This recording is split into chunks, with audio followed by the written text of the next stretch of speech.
Football season is here, and you're watching the SEC on ESPN. We welcome you to the capital of Arkansas, Little Rock, at War Memorial Stadium, where tonight, SEC football is back. Week one of a brand new season kicks off with the Arkansas Razorbacks and the Arkansas Pine Bluff Golden Lions. Hi, everyone. Thank you so much for joining us. We are fired up that football is back. Rocky Boyman, Jay Alter with you. When you look at this Arkansas team coming into the 2024 season, I think you got to go back to last season, a disappointing 4-8 campaign. And speaking with their head coach, Sam Pittman, Rocky, he said it's simple. We have to win more football games. Yeah, and they lost a lot of close games last year, but the culprit was the offense. 10th in the SEC in rushing, 12th in passing, gave up 47 sacks. That bad boy needed to get fixed. So to do that, they harken back to the good old days. This offense here in Arkansas has never been more prolific than it was from 2008 to 2011 when Bobby Petrino was the head coach. They bring him back as the offensive coordinator to get this thing started. Bobby Petrino obviously had a terrific tenure on the field here in his first stint, now back in a second stint. Any good offense needs a good quarterback, and they hope they've got one in the Boise State transfer, Taylon Green. Taylon Green, he looks the part, right? 6'6", 230, got a great arm. They've raved about how he's looked in camp. He's a fantastic athlete, Jay, but can he be a fantastic quarterback in this system? That's what we're going to find out tonight. On the other side for Pine Bluff, out of the SWAC, Alonzo Hampton, an Arkansas native. He's got 54 new players on his team to start this season. 19 freshmen, 35 transfers at their first test in the state's capital against the Razorbacks. Let's go home! Now, what is better than this? Football is back. 93 degrees, the real field 96. Arkansas won the toss and said they want the football. So the Razorbacks ready to receive. Pine Bluff set to kick it away in black and yellow. We are underway. Football is back. The first game of the 2024 season. Isaiah Satania past the 30. And we get our first look at the Boise State transfer, Taylon Green, and this Bobby Petrino called Arkansas offense. And Bobby Petrino just raved about Taylon Green this week, talked about how hard of a worker he was finishing first in the sprints. When they brought him in, he was talking about all the things he wanted to do to help this team out here this year. Well, you said it, Rocky, certainly looks the part, 6'6", 230. You turn on the tape and he's everything you'd want in a quarterback. Dual threat. First snap in a Razorbacks uniform. Play action, going to air it out on first down. Going for the home run. Oh, and it was nearly intercepted. Tried to take the top off with Tyrone Broden, and Antoine Jackson was there in coverage for Pine Bluff. Why not start off the season with a bomb down the sideline? And Broden was open. He had him wide open, just the ball was a little bit underthrown. Great play by the defensive back, Antoine Jackson. And it's Jaquindon Jackson in the backfield. Transfer from Utah. Gets the carry here. Good blocking in front of him. But Jackson lost the football right at the end of that carry. Luckily for Arkansas, goes out of bounds, so no harm, no foul there. And Jaquindon Jackson, everyone around this program raving about him, his size, 233 pounds, trying to lower the shoulder. As that ball comes out, goes out of bounds. Former running back at Utah. Fumbling, Jay, that was an issue for this Hog program last year. Not something they want to see early on in this season. Jackson's had an interesting college career. He actually was recruited to the Texas Longhorns as a quarterback, then transfers to Utah, converts to running back, now in his third and final stop here at Arkansas. They said he thrives in particular in short yardage situations. Bobby Petrino said we've got to get a lot better on 3rd and 1. Here's their first test. Right up the middle to move the chains. You said it, Jay. They needed to be better in short yardage situations. So in a game like this, you got to come out, just line them up, pack a bunch of hogs in that box, hand the ball off up the middle, and pick up the first down.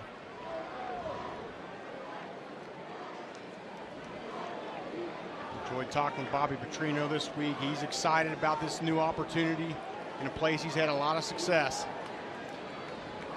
It told us he felt like he had unfinished business, gets an opportunity to help this team improve after a 4-8 year last season. On the run, there's the tight end, Luke Haas. It's good to see him back healthy on the football field for Arkansas. His season cut short with a broken collarbone after just 5 games his freshman year. They are really excited about this sophomore tight end. Yeah, tight end plays a big role in a Bobby Petrino offense. Same thing as you mentioned, Jay. Good size, 6'3", 241, off to a good start.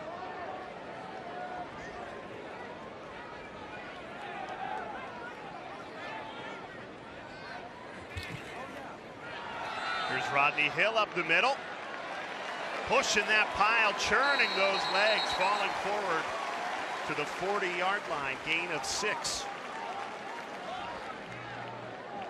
Clearly want to establish this run early. Arkansas offensive line with 3 new guys. They're particularly excited about their tackles, Fernando Carmona and Keyshawn Blackstock. Blackstock with a nice pull and a hit on that run there.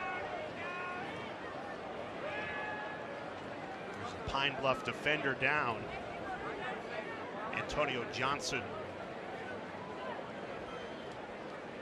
Made that tough tackle on the run by Rodney Hill.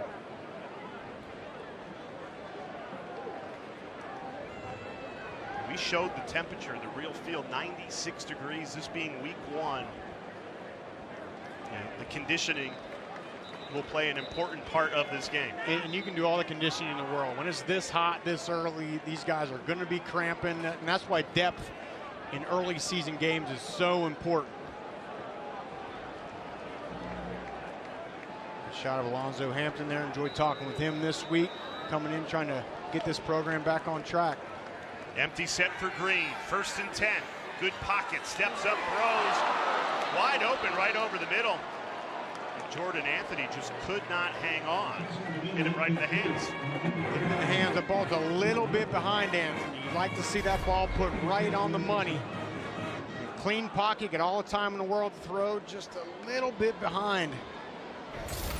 Talk about with quarterbacks, Jay, you want to throw a catchable ball. Don't make those guys have to work for it. Let them catch the ball and then work for the yards after the catch.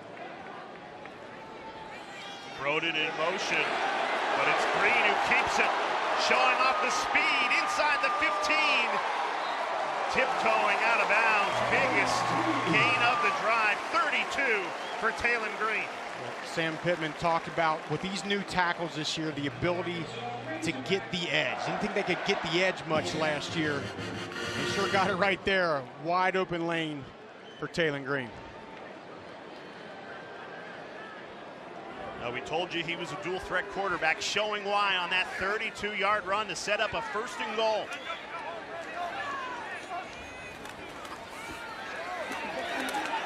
Off to Jackson, into the end zone. Touchdown, Arkansas.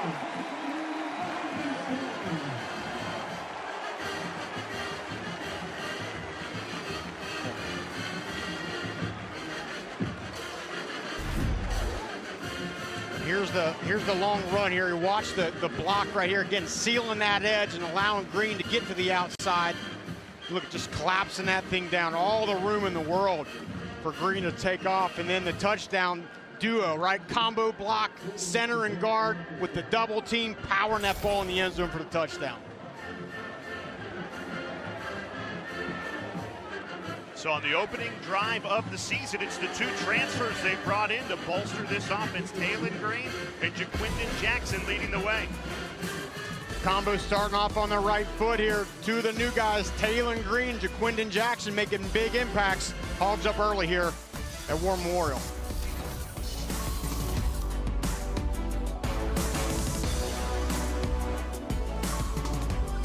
Thursday Night College Football is brought to you by McDonald's. Taking a look at the Capitol in Little Rock, Arkansas, just under a 3-hour drive from the Razorbacks campus in the northwest part of the state, Fayetteville. Playing the opener here in the Capitol. Rocky Boyman, Jay Alter with you. Strong first drive, 8 plays, 66 yards and a touchdown for Arkansas. And now Pine Bluff, their first drive of the season, led by redshirt junior quarterback Mekhi Hagans, hometown of St. Louis, Missouri.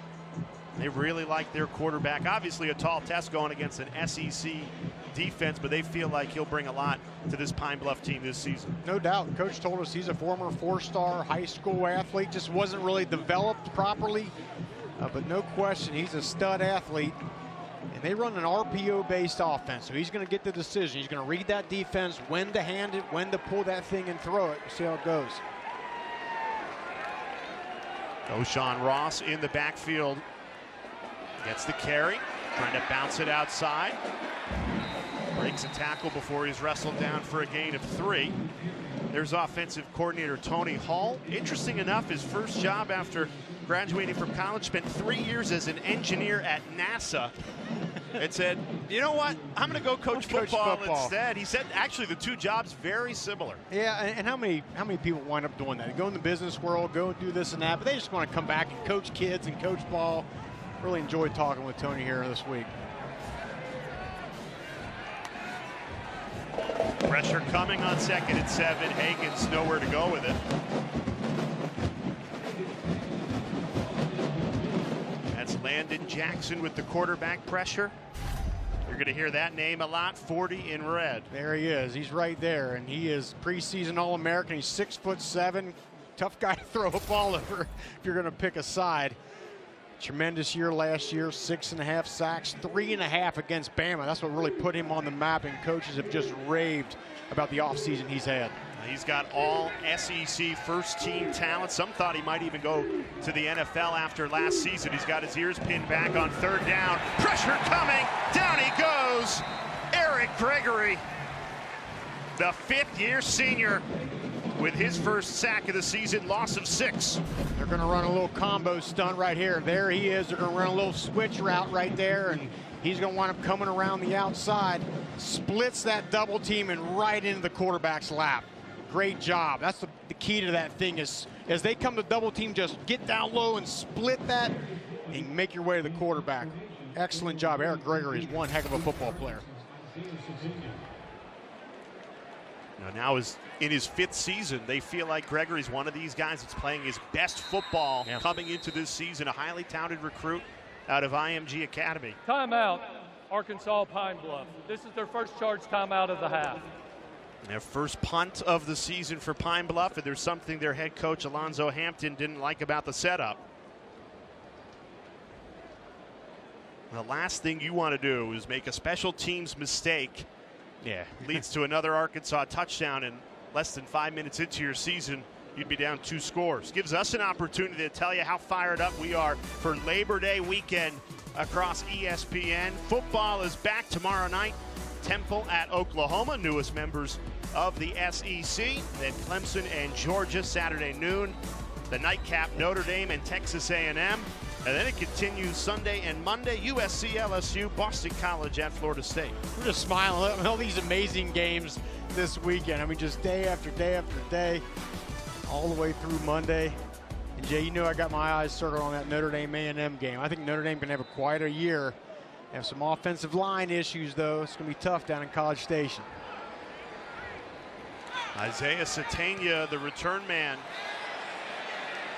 He won't get an opportunity. That flies out of bounds. This will be very favorable field position for the Hogs. A pass midfield. They're still going to mark this ball off at the 40-yard line. The first drive so good for Taylon Green in this offense. He'll have the ball when we come back.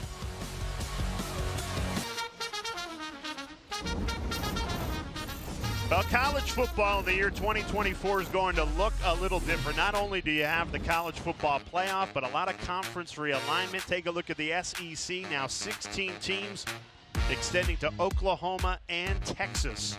You know, already the toughest league in all of college football, and you bring in those 2 powerhouses.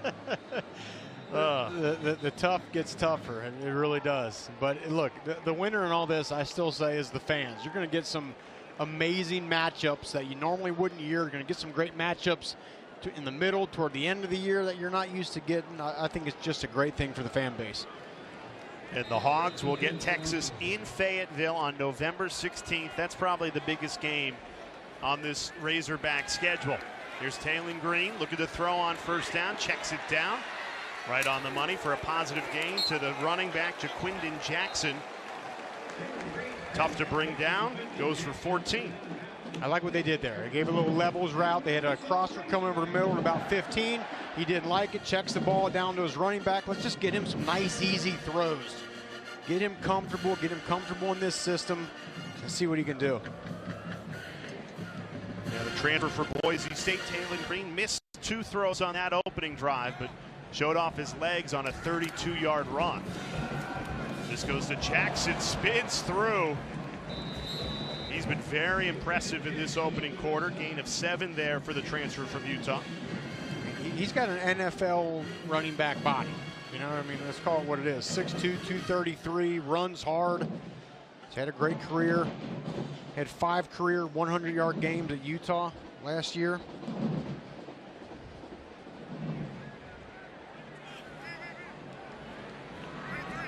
Green goes under center for the first time today. Rolls right. Makes a man miss, keeps the play alive. A broken play that ends up with positive yardage at a first down. And that's what he can do, right? He can take a play there's no option to throw to and just keep that play alive. Let wide receivers get open. It's so dangerous. As a former defensive guy, I hated playing against guys like that because you can do everything right, have everyone covered up, but they just extend the play until someone gets open. 4-star true freshman Braylon Russell checks into the backfield. He gets the toss. Blockers in front of him. Russell muscling through. Another first down inside the 5. You're going to see this just taking all these guys and just forming a big wall and getting a great push in this run game. Pulling guard and the tackle, and allowing that running back.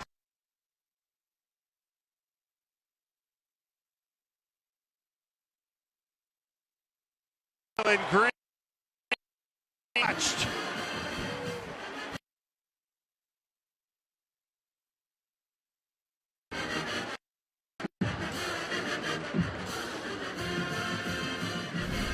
Talk about how this team wanted to get better at running the ball, and they're starting off this season doing just that. Little zone read, whole defense collapsed down on the running back. Great read by Taylon Green when that end closes, pulls that ball, and walks in for the touchdown.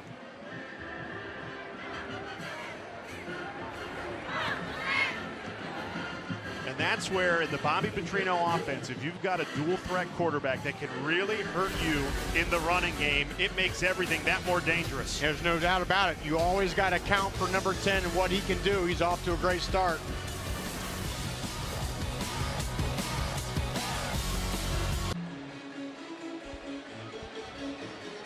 So far, so good for Taylon Green, the transfer for Boise State, handpicked by offensive coordinator Bobby Petrino. And look at that company, most rushing touchdowns by quarterbacks over the last 2 seasons. Jaden Daniels, Caleb Williams, Bo Nix, those 3 guys are all going to be starting in the NFL next weekend. And then Taylon Green. Good company. Take another look at that touchdown. Again, you're going to run the ball, and you're going to run a zone read right here, and they're going to get this whole defense. He's going to read this guy right here, and when he collapses, he just pulls that ball back. Boom. Comes on down and just finds a little bit of an area inside and just runs it right in.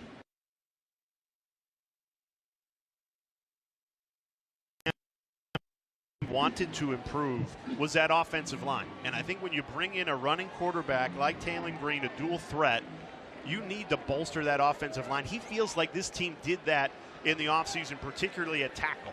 The tackles were what he raved about this whole week. Really enjoyed listening to how he described that. And when you take a look at this Razorbacks defense, anchored by that defensive line, they're going to be tough in the rushing game, but also they'll be able to send pressure in the passing game as well. I think they will. I think that the starting defensive line is legit. The question for me is the depth, right? That's what you got to have to survive in the SEC. Hopefully some more guys can develop. Sticking with the ground game, and Landon Jackson couldn't complete the tackle. He was first to the carrier, though.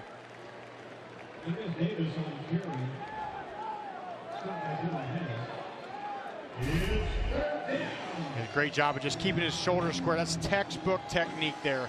Don't turn your shoulders down. Just play even with the line of scrimmage where you don't commit one way or another and just play off of it. What a great athlete. I mean, for a guy 6'7", 280 to be as nimble as he is, wow. And if you're John S. Davis in the backfield and you look up and see number 40 bearing down on you, tough sight to see. 3rd and 6 here for Pine Bluff. Trying to keep the drive alive. Hagens under pressure. Flag comes out, and he's forced out of bounds. Xavier Sori Jr., the transfer from Georgia, originally a 5-star recruit, was in pursuit. On top 57. That penalty is declined. 4th down.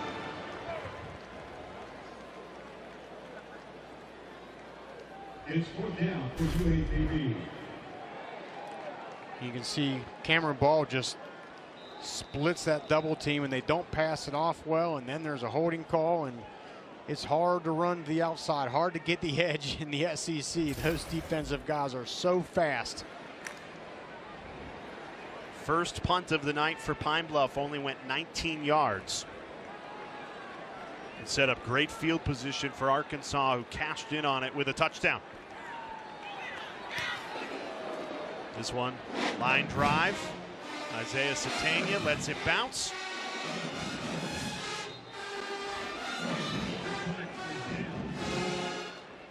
So we mentioned that Arkansas is playing here in Little Rock, the state capital, which is 3 hours southeast of Fayetteville. This is their 76th season playing at War Memorial Stadium. Some great history in this building. They played 3 or 4 home games a year in Little Rock until the year 2000, and they win about 70% of their games here. And you and I were talking before the game. This is a great stadium. It is. Good atmosphere. I love how it's designed. Backdrop is really cool.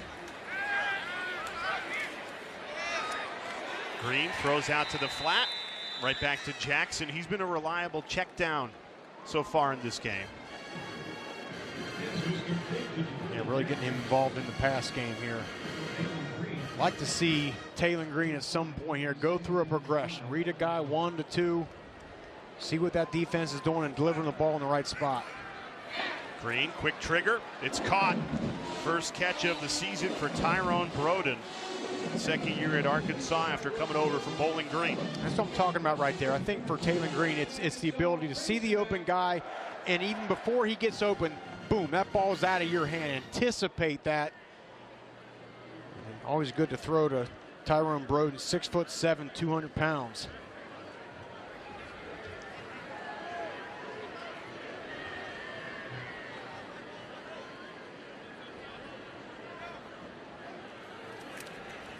Toss to Jackson.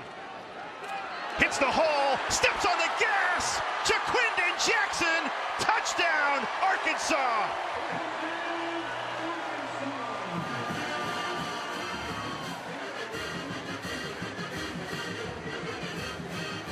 Jackson's second touchdown of this opening quarter. That one from 46 yards out. The impact transfer doing just that in his Razorbacks debut.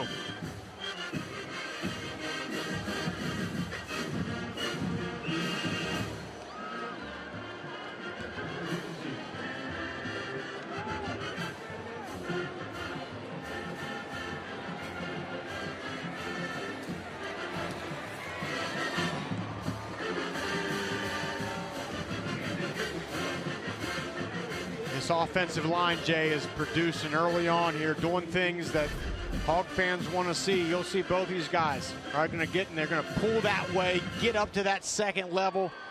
Allow the running back to do the rest. Look at this. Shoulder square, boom, boom, boom. Taking out 3 guys. Offensive linemen get to the second level. That's what breaks those big-time runs. And when you got a guy like Jaquindon Jackson, all he needs is a little crease. Just get that guy a little crease and let him do what he does. So how about this for a welcome home, if you will, to Bobby Petrino being brought back as offensive coordinator. 3 drives in this first quarter of the season, and already we talked about 130 yards. Yeah, before the game. 10th in the SEC in rushing, 139 a game, and they got 130 already. I think now the next step is let's get that pass game going a little bit. Now's the opportunity, got the time to work on that thing. And I get it. They're not going against the toughest opponent Correct. in college football, but they're playing the team that's in front of them, and they've had 3 offensive drives, and they've scored 3 touchdowns. Yeah. What more can you ask for? And a lot of that, Jay, is it's about timing. It's about confidence building. That's something you can do here. Especially when you have a very difficult Week 2 game at Oklahoma State. You want your offense in rhythm, playing as good as you can going into a very tough road test against a ranked team. That's right. I mean, coaches take every opportunity, no matter who it's against, to always be getting better, right? Always getting better at your technique, always getting better at the fundamentals, scheme. And tonight kicks off Modelo Kickoff Week, Week 1 officially of the college football season. A few appetizers last week in what they call Week 0, but here we are, weeks on. Everyone's lacing them up. Football is back, and we have a loaded slate starting tonight, taking you through Monday here on Labor Day weekend to kick off the college football season.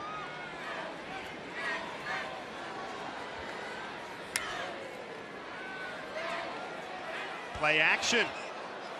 To no avail there. Hagan's too much on that ball, and a late flag flies in at the 33-yard line. Yeah, I wonder if the left hand of Singletary was grabbing at that jersey. Did come in late, as you mentioned. Giovanni Gibson, the receiver.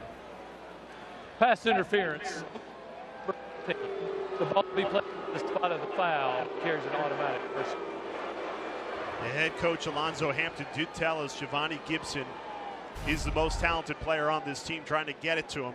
Look at the top of the screen. Yeah, it looked like that left hand just got around the shoulder pad of Gibson.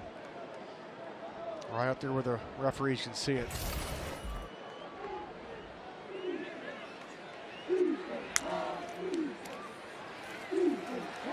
Went to the play action again. Hagan's thrown down after escaping pressure. Gain of 7. Nico Davier. Wow. He was impressive last year. You see the strength on that play. Coming back, retracing his steps. Grabbing, slinging that ball carrier down.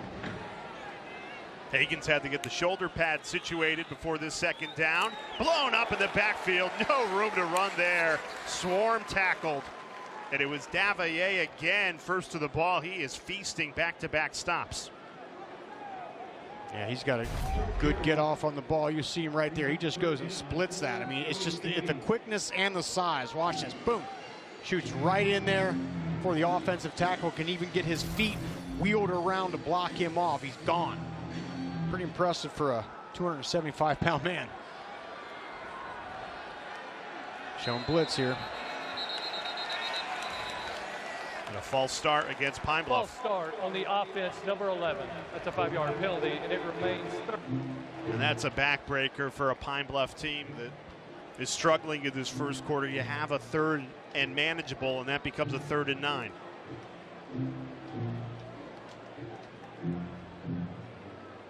So far, most of this game, Arkansas defensively playing pretty vanilla, just straight up there. They did show a blitz there. Interested to see what they do here on 3rd and 9.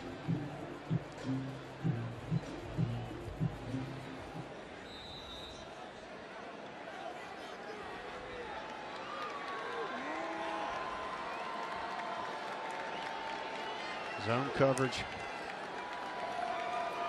Pressure coming. Hagan flushed out to his right, under pressure. Heaves it to the secondary, and it's caught! So it looks like a Pine Bluff touchdown, but the officials blew the play dead at the 25-yard line. Prior to throwing the pass. 4th down. So wave off the Damian Dawkins touchdown. They say that Hagens had his foot out, and he did. He most certainly did.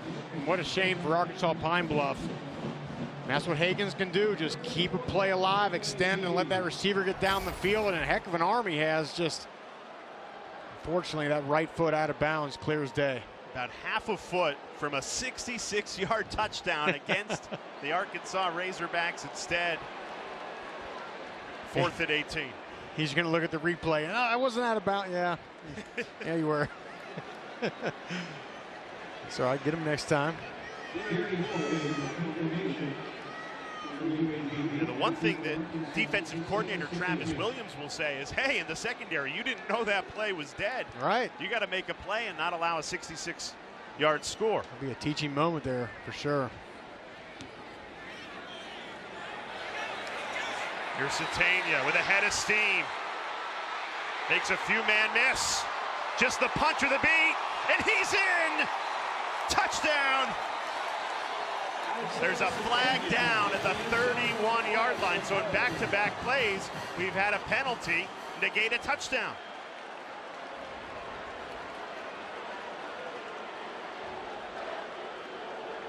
Illegal block in the back on the return team, number 8. That 10-yard. First down. I don't think Sam Pittman likes the call.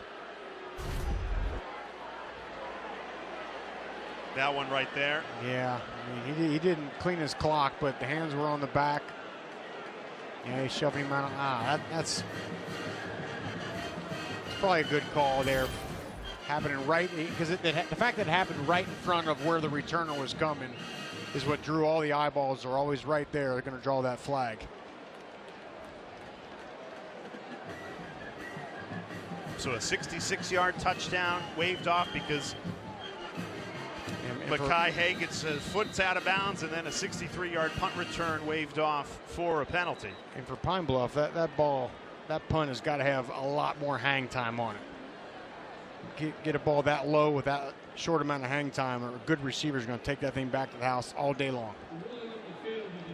Play is under video review.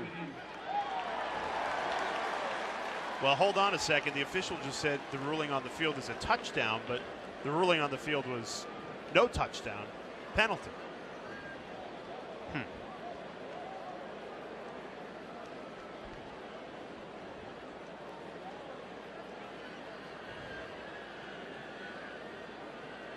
You can't review a penalty, so what they must be reviewing is if Satania dropped the ball before he crossed the end zone, in which case, yeah, right on the line. Right on the line, but how many times does that have to happen before guys realize you get into the end zone and then you drop the ball? It's just, why cut it that close? Drives me insane. Now, that said, I think he's safe on this particular return. I think he is, but Sam Pittman and every football coach in America is saying, why? Why take the chance? I do agree. I think he's safe, but too close. Now, this is funny because all this means is there's still a penalty, and Arkansas is going to have the ball at the 40-yard line. But if he did, it would be a touchback in Pine Bluff's ball. Yeah. So you're reviewing a touchdown that won't even stand.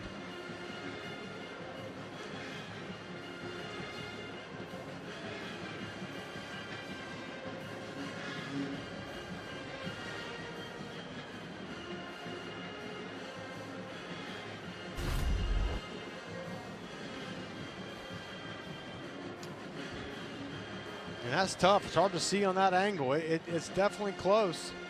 I mean, I think he's ruling on the field of a touchdown would stand. Yeah. The runner did not fumble the ball into and out of the end zone. The 10-yard penalty will be enforced. Arkansas will maintain possession of the ball after enforcement. It will be first down. A little bit of a misleading announcement there. The stadium erupts when you hear the touchdown will stand. The penalty's still enforced, so. That was an interesting one.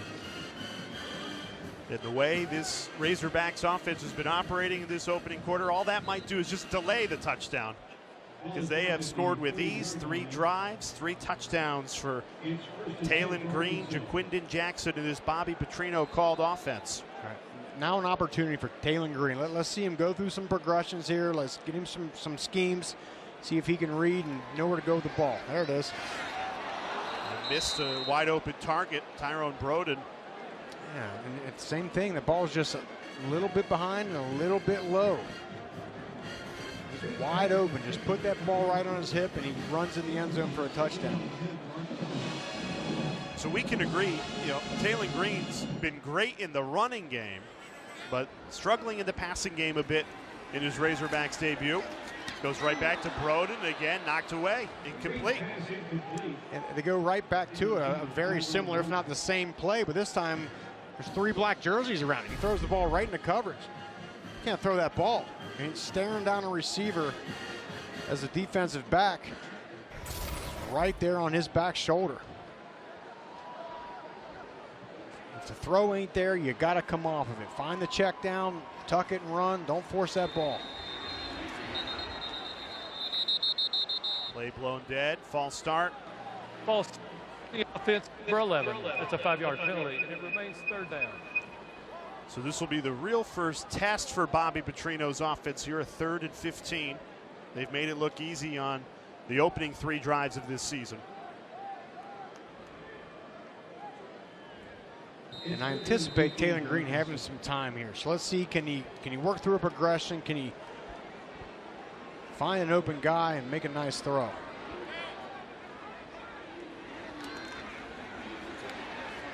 Good pocket, throws right over the middle. It's caught. Jordan Anthony hit him in stride for a gain of 24. That was great. Nice throw right over the middle. Scans that field. Puts it right there where only the wide receiver can get it. It's a nice play. Now let's build on it. Let's get another one here. So important for these quarterbacks to get into rhythm.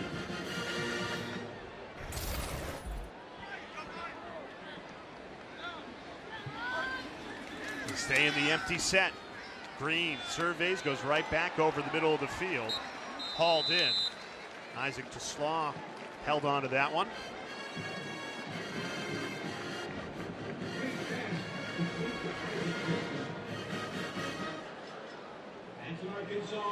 And I agree with what Bobby Petrino is doing here, right? We're up 21-0. Let's really work Green here. Let's give him some opportunities. Get him settled in this offense. Bobby Petrino, he has the scheme. It's just, can that quarterback find success in it? Green play action. Would have been a touchdown, but over the head of the freshman C.J. Brown. And on that one, he dropped the arm angle down a little bit and then just threw an absolute howitzer, and that thing just sailed right over top the wide receiver, C.J. Brown.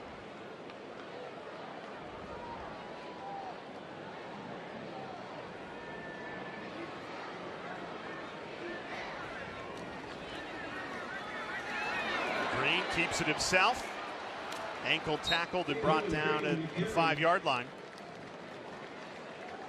Feels like in this first quarter, Rocky, Green a lot more comfortable running the football than throwing it. Certainly. And but that wasn't the question with him, right? The question is within this offense, within this scheme, can he hang in the pocket and get those chunky yardage plays that Bobby Petrino wants to and needs to get in this offense? 3rd and 4, trying to punch it in. Here's the pitch. Rodney Hill lowers his shoulder, dives in, touchdown.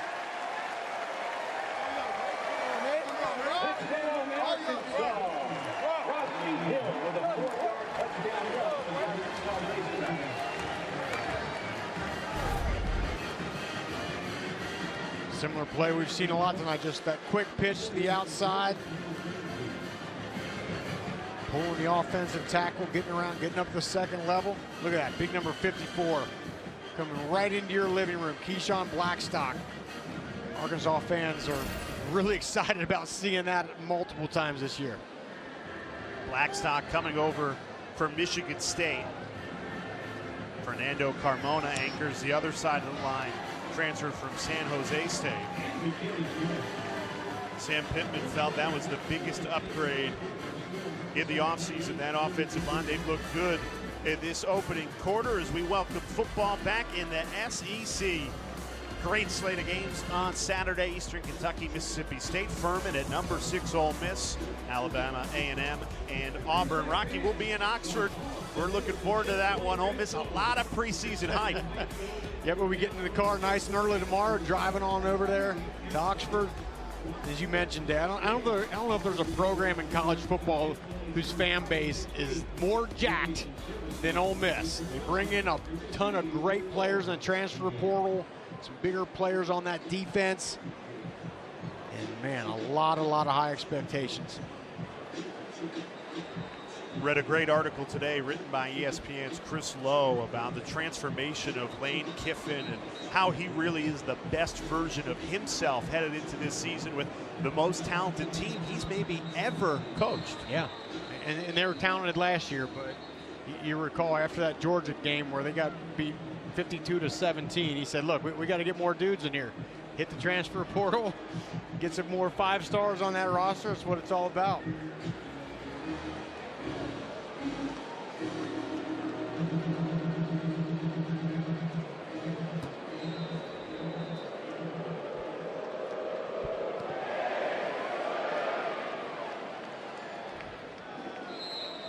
First quarter, 4 drives for Arkansas, 4 touchdowns, Rocky, all through the ground game. Yeah, we talked about how they want to get this ground game going. That was a big key to their success. Well, it's off to a great start. We've seen a lot of great blocking by the offensive line. Love seeing those big bodies pulling around, getting upfield. And Jaquindon Jackson looks like he's a guy that really likes what they're doing. Of course, Rodney Hill getting in on the action. Got to be able to run the ball in the SEC. Sam Pittman, former offensive line coach, is loving what he's seeing so far.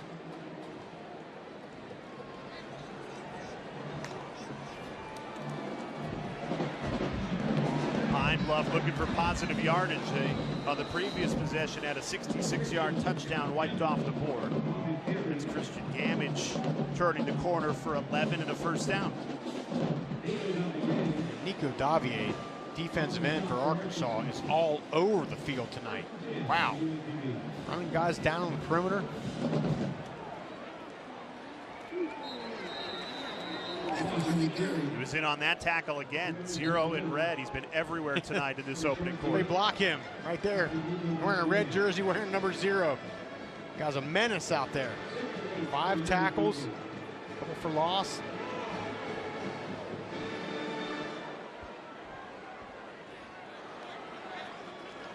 And what a great compliment to Landon Jackson, right? Both those 2 guys at bookends. Ooh. Flag flies here. Taking pass incomplete to Christian Gamage. Flag on the play.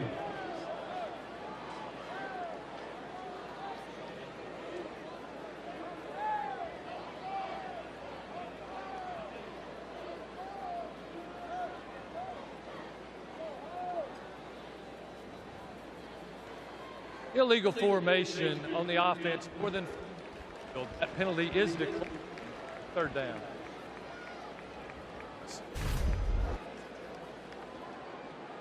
Yeah, got too many in the backfield.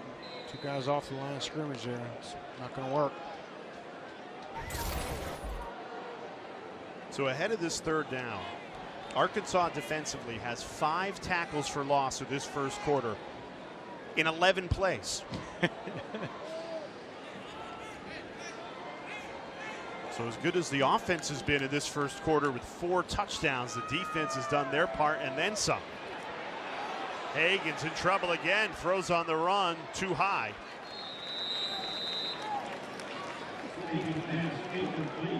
That brings up 4th down again. Good job bringing pressure, forcing Hagan's outside the pocket. It's tough when you got those big bodies bearing down on you like that.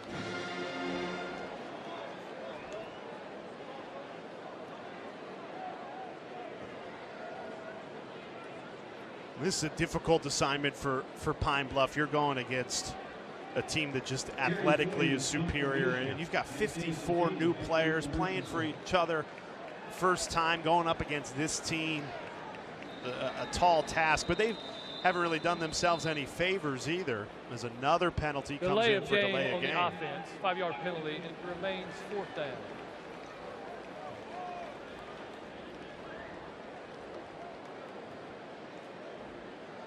There's Alonzo Hampton. Played football at Northeast Louisiana, now UL Monroe. There's a coach there.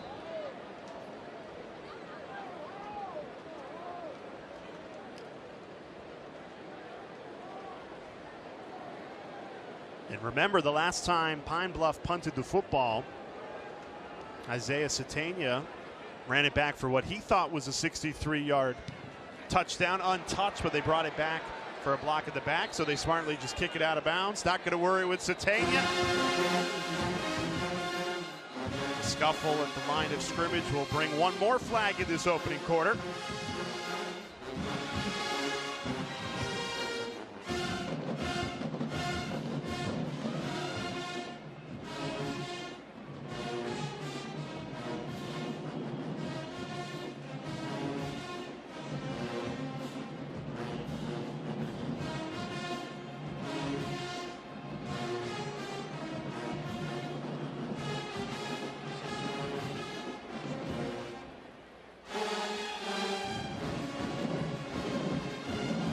This is the classic sorting out, well, who shoved who.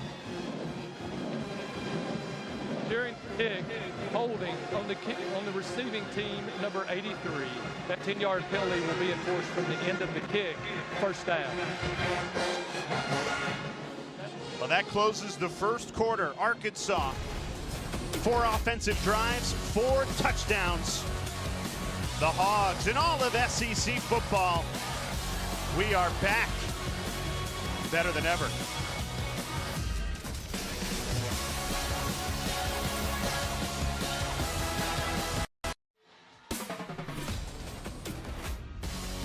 You're watching the SEC on ESPN, and we get the privilege of kicking off a new era in the SEC. Texas and Oklahoma coming into the conference, and Arkansas a 28-0 lead after the first quarter.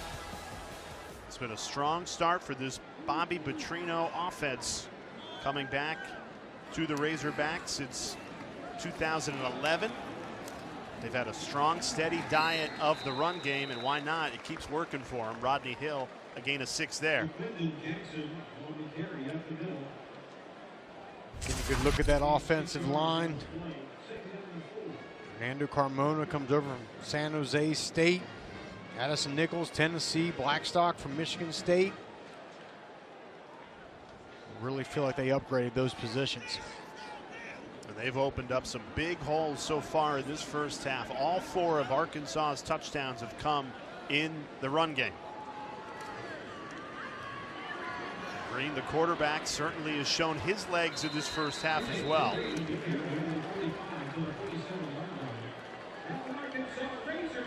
It's interesting, in the recruiting process, Sam Pittman told us that Green separated himself because when they asked him a question, he always answered with team-oriented goals, very unselfish, and that's exactly what you want in a quarterback. No, yeah, you ask a guy and he talks about what I'm going to do, I'm going to do this, I'm going to do that. Well, he talked about what he's going to do for the team.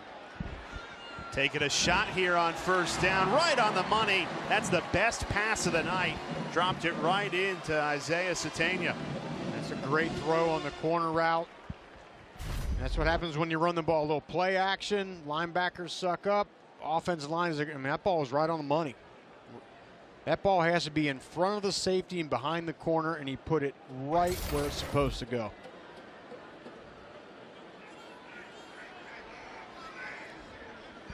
Back inside the red zone.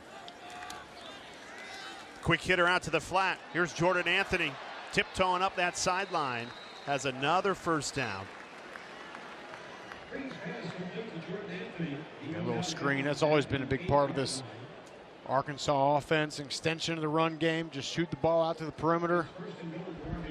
Get in the hands of a Wide receiver in space. Jordan Anthony does the rest.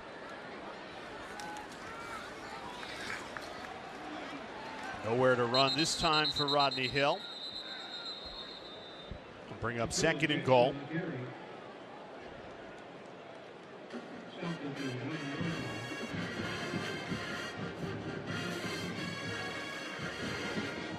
Good look at Bobby Petrino. Got that play sheet. Lots of stuff on it. I really like how they're going back and forth between under center and in shotgun. I always thought as a linebacker, being under center, that's what really sells that play action.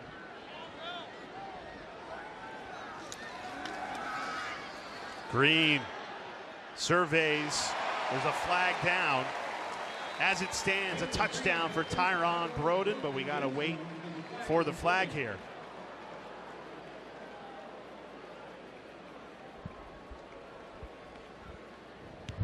There is no foul on the play for illegal substitution. The result of the play is a touchdown. All right, so the touchdown stands. Broden, the first receiving touchdown of the day. And another well-orchestrated drive by this Arkansas offense. Good job, mesh. Crossers, see man-to-man go with the crossers. They rub a guy off, and someone comes clean on that side. That's Tyrone Broden. That's how you draw it up. See a defense playing man-to-man, get some rub routes going.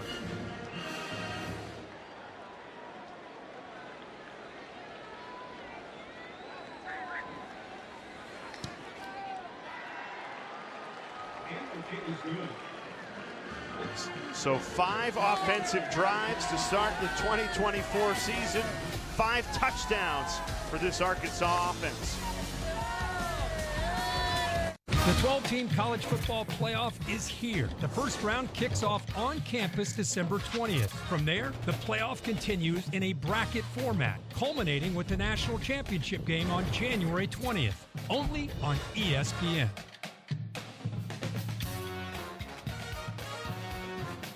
Now that's a lot to digest for a lot of college football fans, but this is a new era of the sport. Playoff expands to 12 teams, and I think that adds so much to a season, Rocky, because usually you lose a game early, you're thinking, are we out of it? Now you're still in it. Yeah, I mean, take Florida State. You know, you lose a game like they did last week, you're thinking, oh, there's no way we can get in this thing. They have every opportunity to come back.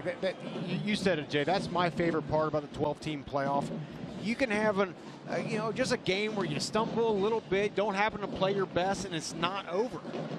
We were talking about a team like Ole Miss, that the expectations are bigger than they've ever been. The preseason hype is there.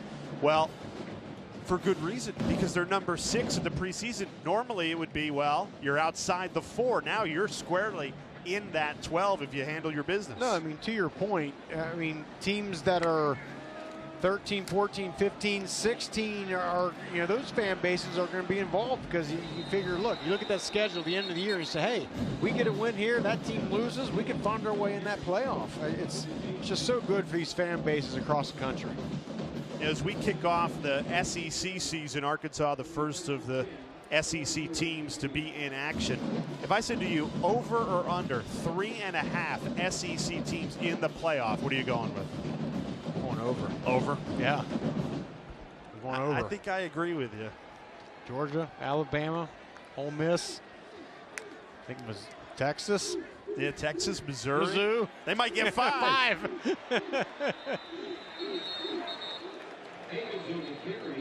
And Missouri's doing the same thing Arkansas is doing over on SEC Network. They kicked off a half hour behind us, and Missouri's up 28-0. A great year they had last year. They bring back their quarterback, the best wide receiver. Holding on the offense, number 84. That 10-yard penalty forced from the foul. First down. So before this drive, Pine Bluff only had 5 total yards. They're up to 20, so they've tripled their production here on this drive alone. If you think 35-0 is lopsided, the total yards before this drive, 276 to 5. That's what you want to see if you're a Hogs fan. You don't just want to win, you want them to really dominate be every aggressive. facet. Yeah, exactly. Ears pinned back here. On a 1st and 18, Hagens throws on the run. It's caught. Biggest play of the day for Pine Bluff. Gain of 18. Moves the chains. Good job getting outside the pocket. Flushed out by Anton Junkaj, new player to Arkansas this year. That's when Hagens is at his best. When he's rolling to that right, he's got the whole field to survey and tuck that thing if it ain't there. Hagens on the move again. Decides to tuck and run, falls forward for positive yardage. Got it. Run down at the 47-yard line. 1st and 10. Yeah, they marked him just shy of the first down, so he picks it up there. 1st and 10 for Pine Bluff. They haven't had many first downs, just their 4th of the night. No room to run here. Gang tackled, running into a red wall. Eric Gregory there to jam it up. Hudson Clark, the safety, flying in on the stop as well.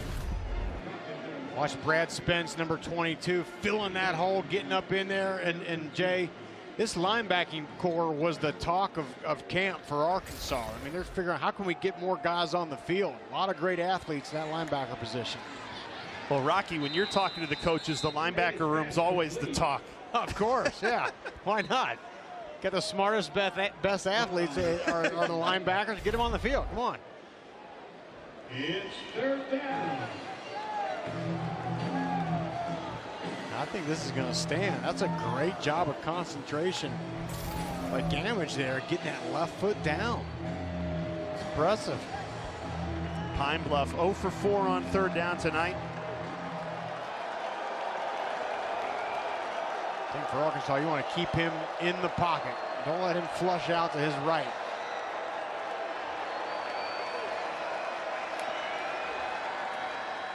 Hagens, nobody home. On a 3rd and 4, tried the play action, and just a miscommunication on the route there. I'd go for it here. Why not? You got nothing to lose. Yeah, why? It's the most success you've had all night, right? Put a few good plays together. There's defensive coordinator Travis Williams. Enjoyed talking with him this week. Really likes the group they're bringing back. It was interesting in talking with Williams as the play clock runs down to 1.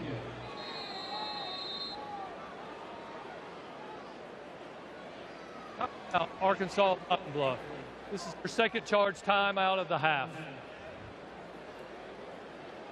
So talking about our conversation with Travis Williams, he was saying the communication with the defense, that's a new rule this year. Yeah. 15 seconds on that play clock, you can communicate with your defense, get that play in without any signs. And he thought that was going to really benefit the defense more, obviously, than it would on the offensive side. Well, and what's going to happen is that defense now, as they're signaling in, and they're waiting, that 15-second clock goes down for the offense. That's when the communications kind of stops there.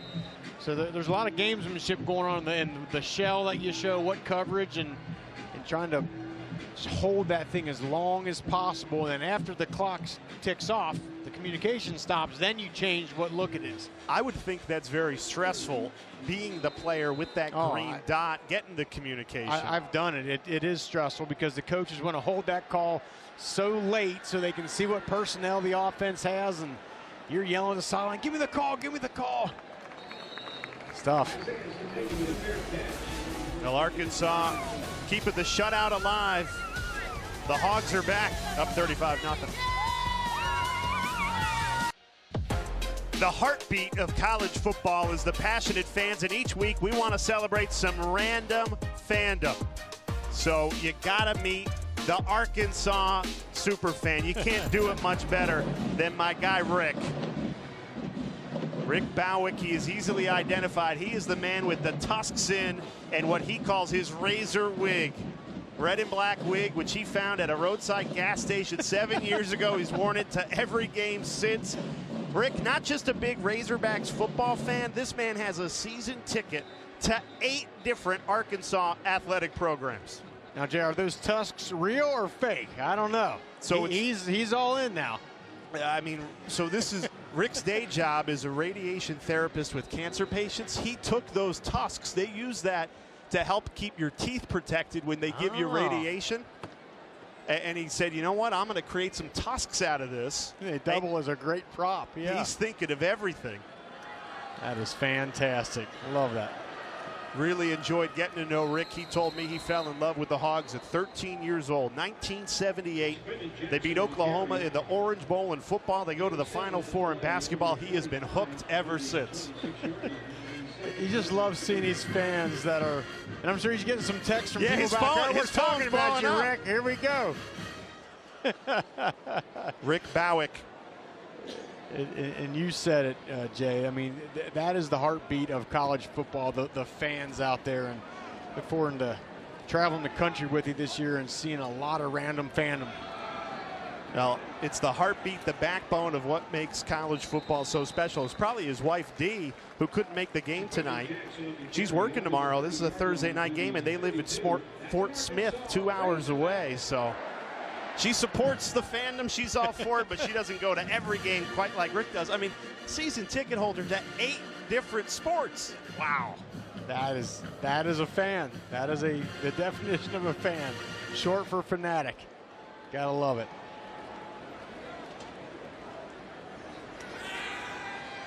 He's rooting on the Boise State transfer, Taylon Green. Another throw right to the tight end, Luke Haas. Now, in my opinion, that was the best throw of the night so far for Taylon Green. Comfortable in the pocket, reads around, lets the tight end Haas get across the field where he gets open, patient with it, and then delivers a perfect ball. I mean, that's what it comes down to. Make a catchable ball for your wide receiver and let him run with it.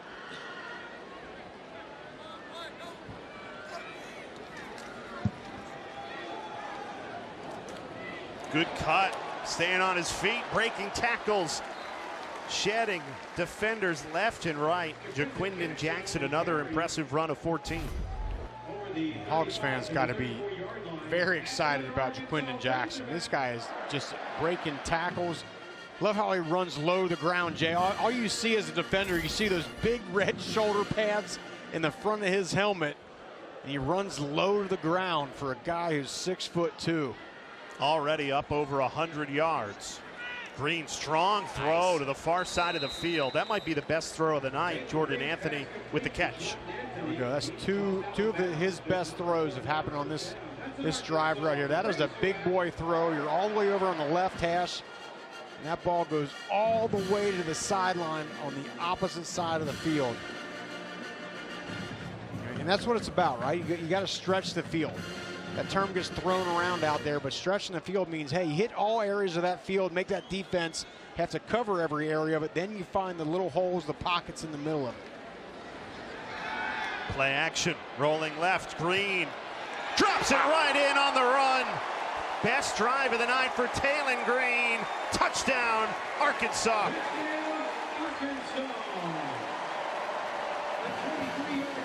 Green fired up. Ty Washington, his first catch of the night, goes for 6. Jay, confidence is a beautiful thing. Nice job with the play action. Rolling to his left, away from his throwing arm, on the money, on the outside shoulder, away from the defender. You can't draw it up any better. I'm so happy for that young man. Getting his confidence, going 3 for 3, 54 yards and the touchdown on that drive.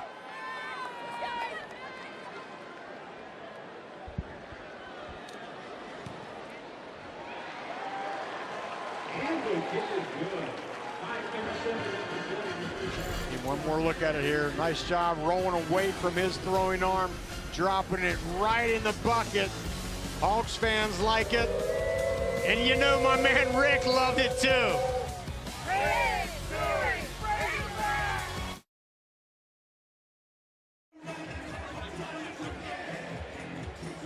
Well, it has been all Arkansas. The Hogs back in action. 6 drives, 6 touchdowns, and a 42-0 lead still here in the second quarter. So so good to get football back. Thursday night, we'll keep it rolling until Monday across ESPN's networks. Everybody in action.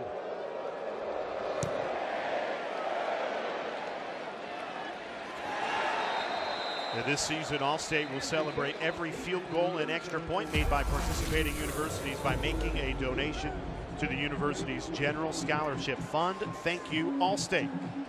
So Rocky, 6 drives, 6 touchdowns for this Arkansas offense, but that last one was the most impressive. And again, I think that's the drive Arkansas fans wanted to see. I mean, clearly they made an effort. They wanted to upgrade the quarterback position, get more multi-dimensional with their offense, have someone get the ball down the field, and that's what you saw on that drive. 3 for 3, 54 yards and a touchdown. Made some really, really impressive throws, did Taylor Green.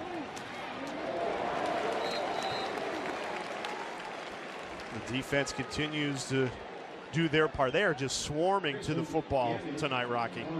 That's it. Speed, speed, speed. It kills. Got to have it in the SEC. You got to have the big boys up front, and you got to have the guys on the perimeter that can run folks down. So far tonight, that's what I'm seeing. And Travis Williams right there, impressed.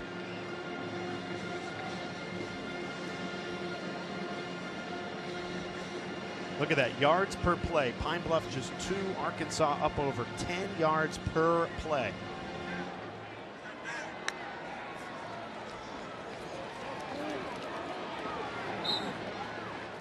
Davis on the carry. He's knocked out of bounds by Larry Ward.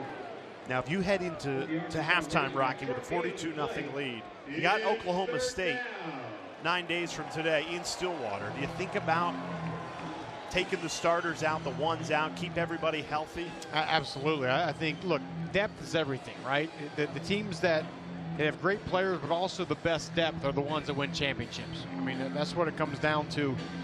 You play an SEC schedule, you're going to get guys hurt. You're going to get guys that need to come out to get a breather. You got to have depth in there to send a guy in, and there's no drop-off. So use this as an opportunity to get guys some work. Only one way to get good at football, and that's to play. Higgins tosses it to the tight end, Jackson Isaac. And Jay, just back to that point, Arkansas, 55 new guys on this roster. So there's plenty of folks that they want to see. How do they perform in a game-type environment? And I think that's a good point, Rocky, because you look at Arkansas a year ago, disappointing 4-8 season. Well, it's a whole new team. You bring in 55 new players. You can't talk about last season. And that's the difference with college football. And you're flipping rosters so quickly year to year. You really can't take a lot away from last season. Everybody wipes the slate clean and starts fresh. Starts new, and that is the new thing in college football. And get used to it because it's not going anywhere. The coaches are taking every opportunity they can to upgrade their roster. Getting that transfer portal and trying to find those guys, and you got a short amount of time once those players hit that portal, and you got to nail them. So far, it looks like Arkansas has brought in a lot of good football players here.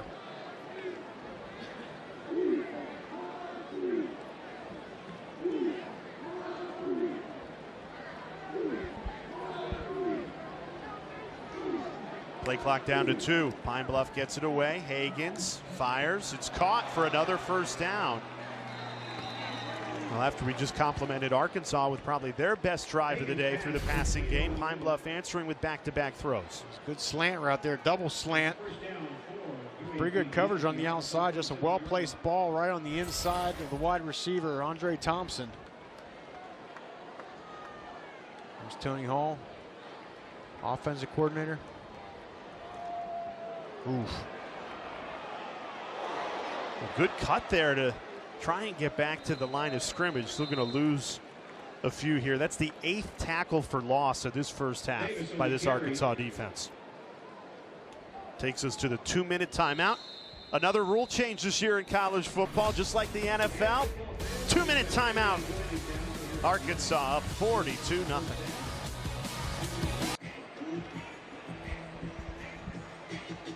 Oh, what a loaded Labor Day weekend to welcome back college football on ESPN and ABC. Saturday noon, Clemson and #1 Georgia kicks things off on ABC. And then the nightcap, Notre Dame and Texas A&M. Modelo Vegas Kickoff Classic on Sunday on ABC, USC and LSU.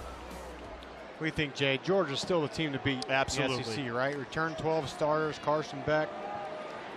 Here's what's crazy, Rocky. They've got the 2 national championships under Kirby Smart. I think this is his most talented roster. If you look at the 2 national championship teams in this one, I just think more depth, more quality on the offensive end. Arkansas. I agree with that. Their first charge timeout. No Brock Bowers, though. That guy was a generational tight end. That's going to be hard to replace, but I think they can do it.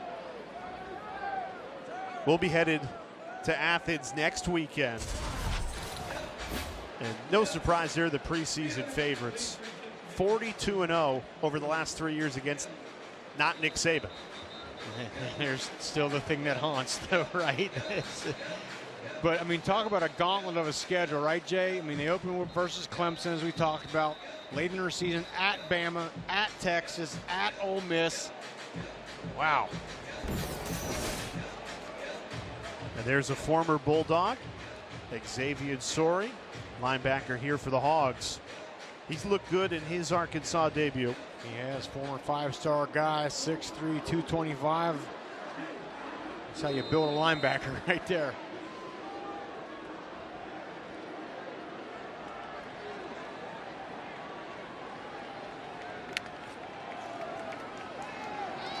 Hagan's in trouble like he's been all night. That pass too high. And once again, the Razorbacks defense holds.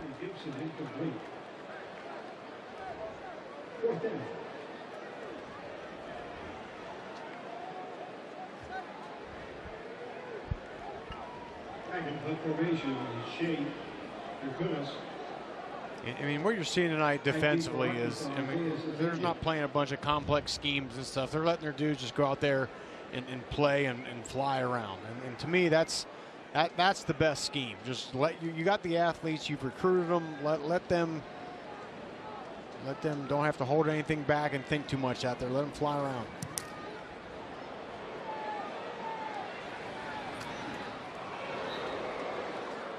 So 6 offensive drives, 6 touchdowns for Taylon Green in this Hogs offense. Yeah, no doubt this was the confidence builder for him. Nice job with the crossing route to Haas. Then to the outside part of the field. Big boy throw to Jordan Anthony, and then rolling away from his throwing arm and dropping it right in the bucket there, away from the defender who had great coverage on Ty Washington. And so much about that position, Jay, is confidence. And I think Bobby Petrino did a great job of sensing, okay, what's my quarterback good at? What can we build on here? How can we get him confidence? I think that was achieved in that last drive. Clean pocket has helped, steps up, wide open. Satania goes down inside the 40. A gain of 41. Green continues to air it out. And good job. Look, if you got the time in the pocket, use it. It's a great job. It's coming back with a late flag thrown to the 15-yard line. With a replay of first down. So the last time Arkansas has scored on their first 6 possessions in a game, 2012. Ooh.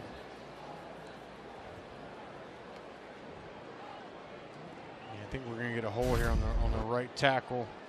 Yeah, right there is where the hold's going to come. Right there, just kind of grabs him around, and yeah, right at the end throws him to the ground. And that's a little bit, you know, for Taylon Green there. He's not going to get that amount of time in SEC play, so you don't want to get used to holding that ball so long. Design screen here. Good play design on a 1st and 20 to get those penalty yardage back. He's brought down at the 23-yard line. There's a chance here to run the 2-minute drill for Taylon Green. We've got 2 timeouts and a minute left to this first half. Takes a shot here way over the head of Jordan Anthony. Taylon Green's pass incomplete. Intended for Jordan Anthony. Here's the drive chart in the first half for Arkansas. Mighty impressive. That's what an offensive coordinator likes to see. You know, they always, right after the game, they always give me the stat sheet, right? And guy runs over, and you look at that drive chart, and there's going to be a big smile on Bobby Petrino's face. Couldn't have scripted a better start to his second stint back at Arkansas. Nice. Right on the money. Green has really found a rhythm in this second quarter throwing the ball. The accuracy has increased. I mean, that was a nice throw. Wide receiver sat down right in the middle of 4 black jerseys and just put the ball on him. He's open, put it on his numbers. So this is what you practice every day, all fall camp, 2-minute drill. And now you get to do it in live action for the first time to start the college football season. Timeout taken. So 1 remaining for Bobby Petrino's offense here. Sam Pittman, obviously the head coach, but he told us, I'm a great head coach because I don't care who the coordinator is. It's their offense, right? It's not just because it's Bobby Petrino as the offensive coordinator. Whoever his offensive coordinator is, they get to call the plays. Obviously, he's got ideas, he's got input, but he leaves the offense to the offensive coordinator, and on the other side of the football, the defense to the defensive coordinator. That's what great coaches, great leaders know how to do. Delegate responsibilities. It's the ones that try to do everything. You wind up doing nothing, right? You're trying to be a master of everything, and it just doesn't work. As the head coach, you're the CEO. Your job is to bring in the guy that you think is best to lead that offense and lead the defense, and then let them do what they do, and you manage that culture. You manage the building of the roster. That and just the mentality. That the mentality of the team comes from the head coach, and I think Sam Pittman is a guy these guys love playing for. Green hits another wide open target. That's Broden out of bounds. Stops the clock, 32 seconds in this first half. I mean, just look at the body language of Talon Green. He just looks calm, looks relaxed. He's in a 2-minute drill here, but I mean, everything is, you know, beginning of the game, first game of the season, looked maybe a little bit tense, and he's really settled in. I've been impressed.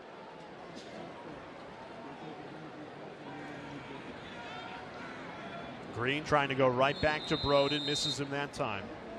Just to put a bow on the Pittman-Petrino conversation, he told us, I hired Bobby Petrino. Nobody else hired Bobby Petrino. Yeah, everyone's asking me about him. I'm the one that hired him, right? I brought him in, and I think, obviously, you know, Petrino being a former head coach at this school, having so much success, draws the media to talk, but he said, I was the guy who hired him. Of course I like Bobby Petrino. He's going to help us win some ball games this year.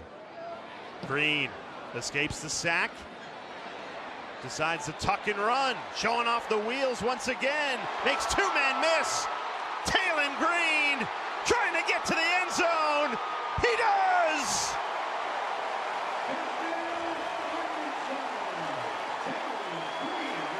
Wow. Welcome to Arkansas, Talon Green. If you're an SEC defensive coordinator, you just watch that play, you're saying, we're going to have some sleepless nights getting ready to play Arkansas. That was impressive. And for the first time in school history, the Razorbacks score on 7 straight drives to open a game. That's a play not a lot of quarterbacks in college football can make. No. Well, we showed you the company when it comes to rushing touchdowns over the last 2 seasons. Caleb Williams, Jaden Daniels, Bo Nix, and then Talon Green. That's good company. That's one of you right here. You're like, okay, surveying, gets outside the pocket. Right about here, he takes off. Okay, go ahead, get out of bounds, get out of bounds. No, what are you doing? Oh, okay, go. That's what's being said on that sideline. Because Bobby Petrino and Sam Pittman are watching that thing, and sometimes you just got to let a great athlete use his instincts and know what to do, and he found pay dirt.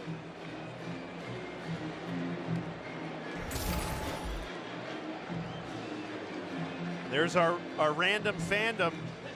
Rick Bowick told his story earlier this half. he might, again, it's a 2-hour drive to Fort Smith. He's either getting a head start on the bathroom line at halftime or the hot dog line. Yeah. You never know. Or he might be done for the night, and who could blame him? He may be running out in the field. We have no idea what Rick may do. Anything is possible.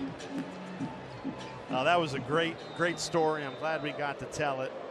And he's just one of the hundreds, thousands of fans that make up this great fan base here in the state of Arkansas. They've come out with a purpose in all 3 phases, Rocky. Now, I know they're playing Pine Bluff, not the toughest opponent, but I think their commitment, their pursuit of the football on defense, their execution on offense, it's been a statement here in game 1. It has, but let's be honest. This is also the main things about getting Taylor Green comfortable in this position, in this offense that Bobby Petrino is going to lay out for him here. I mean, that is clearly the next step that this Arkansas fan base wants to see in these last 2 drives, is really put it at the forefront. And we still have another half of football, but Arkansas fans are starting to think about Stillwater 9 days from tonight.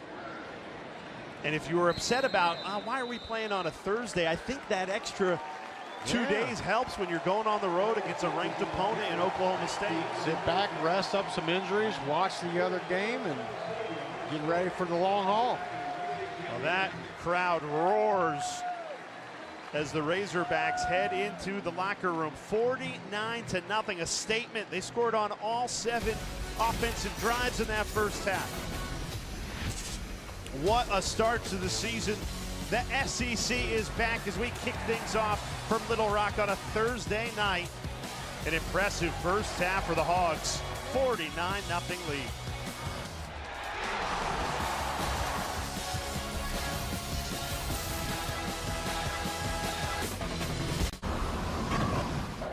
You're watching Modelo Kickoff Week.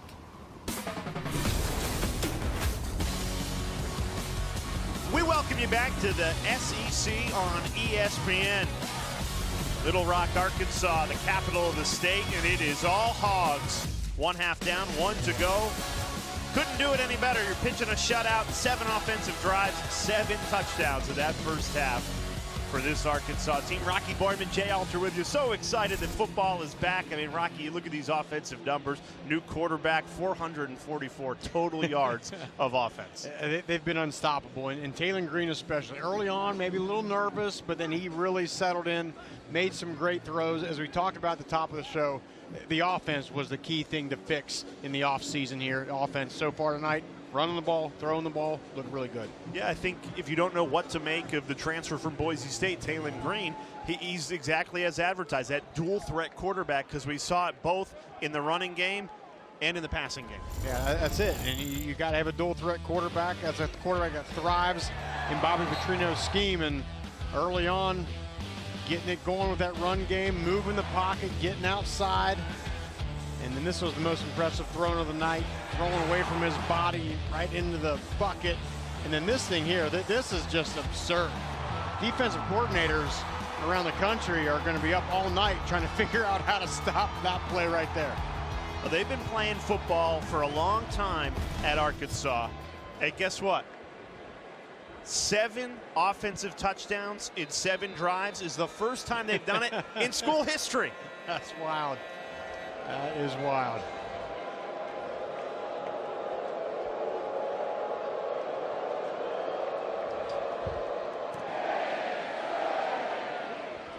As we start this third quarter, both head coaches came together at halftime and decided that it's going to be 10-minute quarters instead of 15 here in the second half. And on that note, how much of the starters would you even go with here in the second half, Rock? Well, I mean, I think we're getting our answer right now. A lot of the starters are walking out on that defense right now. I mean, you see Landon Jackson, you see Nico Davier, Eric Gregory. I think you give your starters a series, maybe 2, yep. And then, look, as we talked about, it's important to get some other guys in this game, develop your depth, because you are absolutely going to need some backups as this season goes on.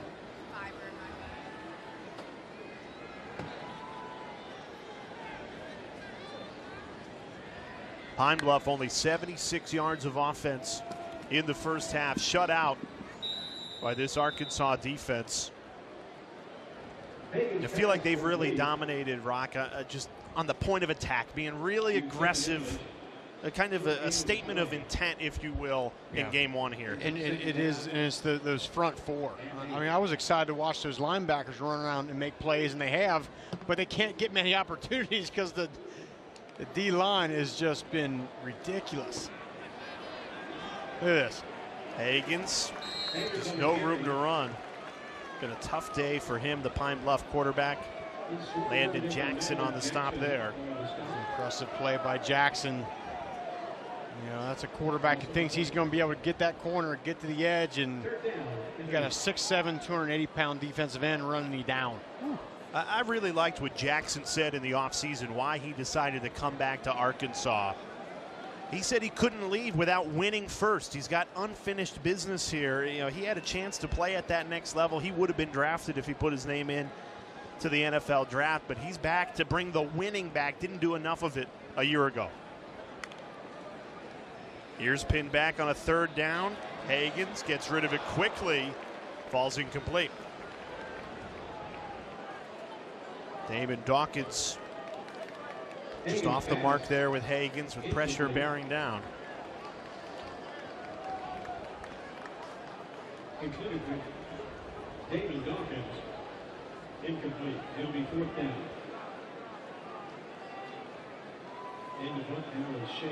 We'll get an indication here early if Taylor Green does in fact come out and take the first snaps. He was still warming up before this half started.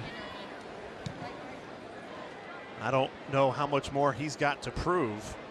Satania lets this one bounce in front of him. And when you do something for the first time in school history, no time before this did Arkansas score 7 touchdowns on their first 7 offensive drives to start a game. What a welcome back for offensive coordinator Bobby Petrino. And he's got to like that. And it's been running the ball. They've got a lot of guys involved. Of course, DeQuindon Jackson has been fantastic. And it looks like we are, in fact, going to get a new quarterback out there, Malachi Singleton. And he's taken his first snap in 2 seasons. He missed his senior year at high school at North Cobb due to an injury. Last year he redshirted. Good throw there. Yeah, and it's important, you mentioned that, Jay, to get a guy like that. Look, he's an athletic guy. He's going to be running the zone read. He's going to run around a bit. He didn't get tackled a lot, so you got to get used to that. You got to see how that fits into this scheme, and as a football player, you got to take some hits and get up and keep going. And as a player who just loves the game, how great is it to be back on the football field making throws like that for the first time in 2 years? Joffrey Brown, the reception there. What a great looking RPO right there. I mean, he's reading, look, you see where his eyes are. He's reading that defender. As he comes up in the run game, just throws a nice ball on the slant.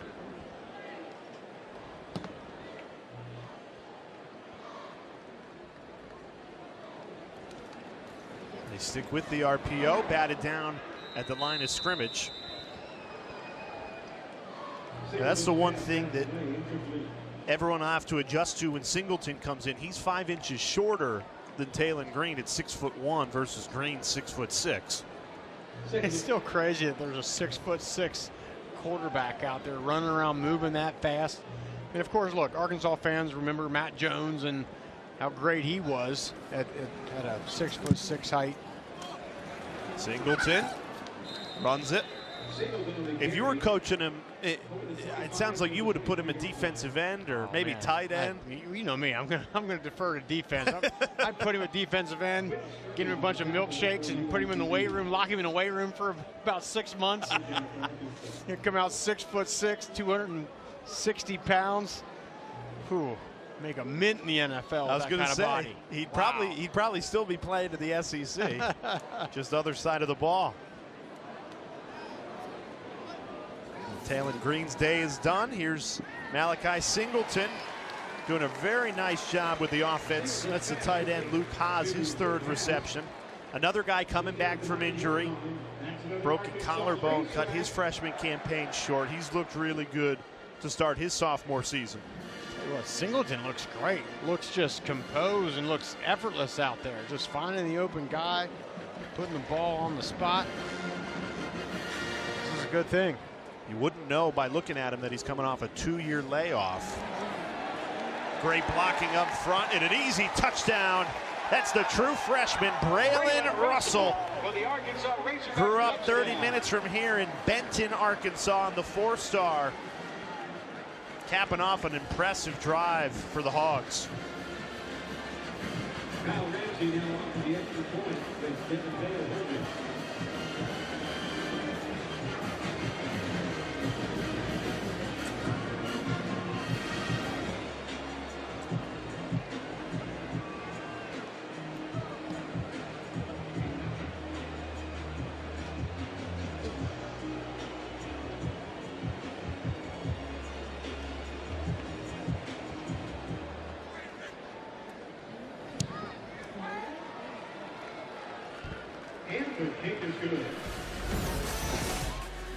Great job there.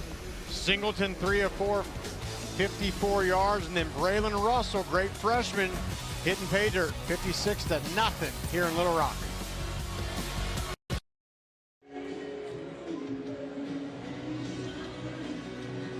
Well, Arkansas has had 8 offensive drives tonight, and they've got 8 touchdowns. So you could not have scripted a better return for Bobby Petrino, the new offensive coordinator, former head coach, who obviously at his first tenure, hugely successful on the field, and winning that Cotton Bowl in 2011, finished the number 5 team in the country. You know, the memories these fans have of Petrino created such a buzz when he was named the offensive coordinator. And he told us, look, he's got really fond memories of this place. They did a lot of winning here, and now he can kind of finish the business because it all ended abruptly in 2011. Yeah, I mean, especially that 2010 and 2011 season. He went 21-5 in that span. They hit the top 10 a couple of times. A bunch of great players. I mean, that was really the heyday of Arkansas football. Yeah, and just talking to fans this week across the state, you know, the biggest storyline coming into the season, no doubt about it, is Bobby Petrino returning to Arkansas, trying to bolster this offense, get them back to those levels he had them from 2008 to 2011. Chaos here for Pine Bluff. It goes from bad to worse. You know, Rocky, you get in an Uber and they go, hey, what are you doing in town? We're here to call the game for ESPN. They go, you know, Bobby's back. I mean, it's a real thing. It's a real thing here, and you know, obviously, goes without saying that no one would have liked the way it ended in 2011. But what a great opportunity that he gets to come back more than a decade later and try and get them back to those levels. It just seems like a match that fits. You know, the Sam Pittman wanted it, the fan base wanted it, Bobby Petrino wanted it. And it took kind of a meandering course, but now he's back, and so far the results, one game in, look really, really good. This play is going to go under review. Let me ask you, Rocky, as a defensive player, going against a Bobby Petrino offense, we're going to talk about this when we come back, how difficult it is going against a Petrino-coached offense.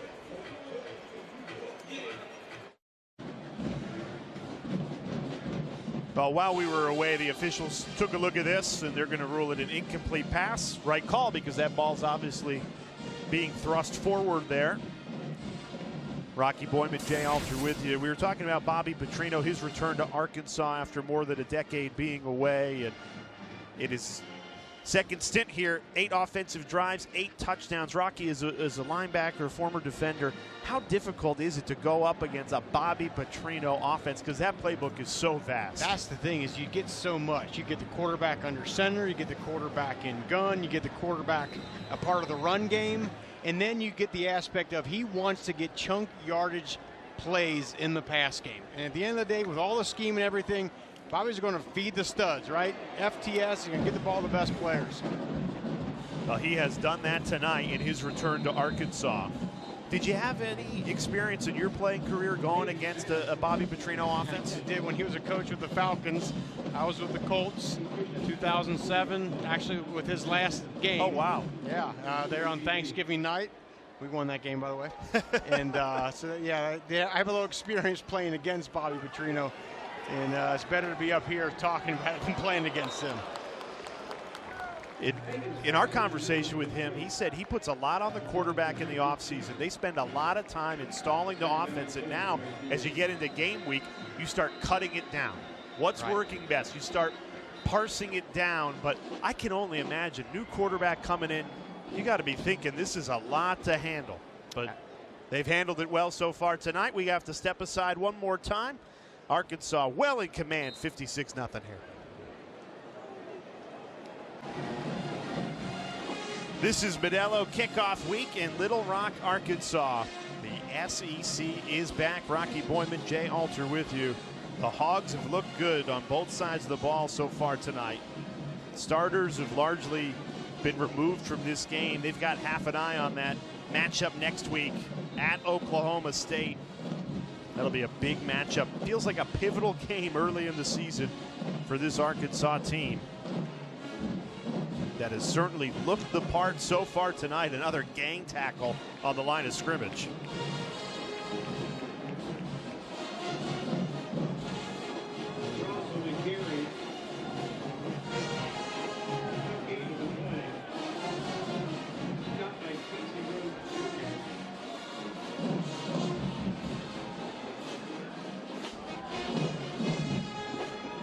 Feels like Arkansas's focus just get everybody healthy.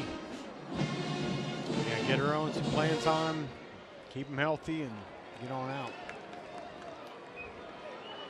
Well, they were dominant from the first drive of this game. The defense, we've probably given the offense a little more love, but they've been equally as good. Swarming again, a deep throw. Good play there. Jaheim Singletary got a hand to it.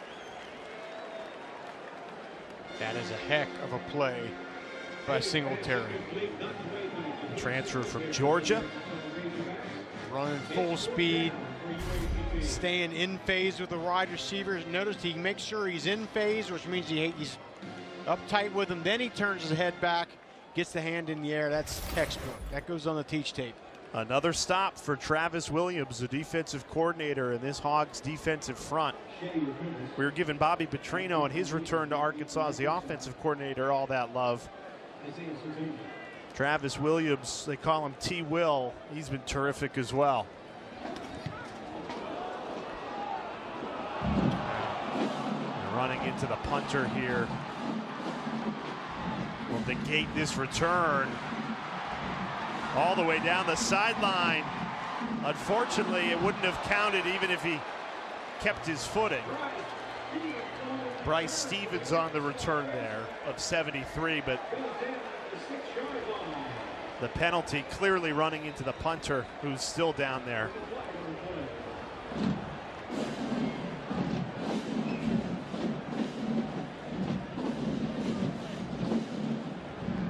Running into the kicker on the return team.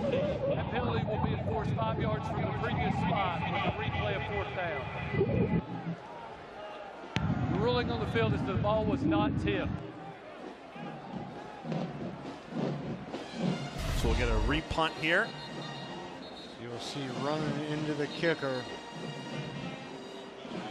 Yeah, I don't know how egregious that was.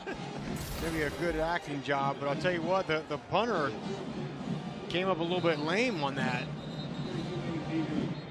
Is he going to be able to come back out and kick this thing? Doesn't look like it. Wow. So you got to go to number 2 on the depth chart here. Jeremy Baker.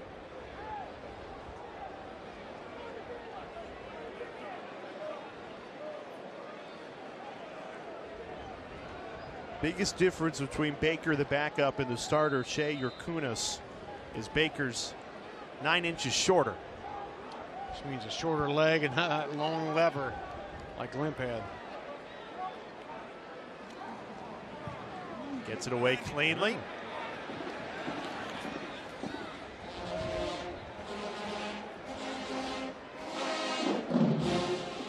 before we had the running into the kicker, we were talking about Arkansas's defensive coordinator, Travis Williams, had that viral moment over the summer where spontaneously went into a rap.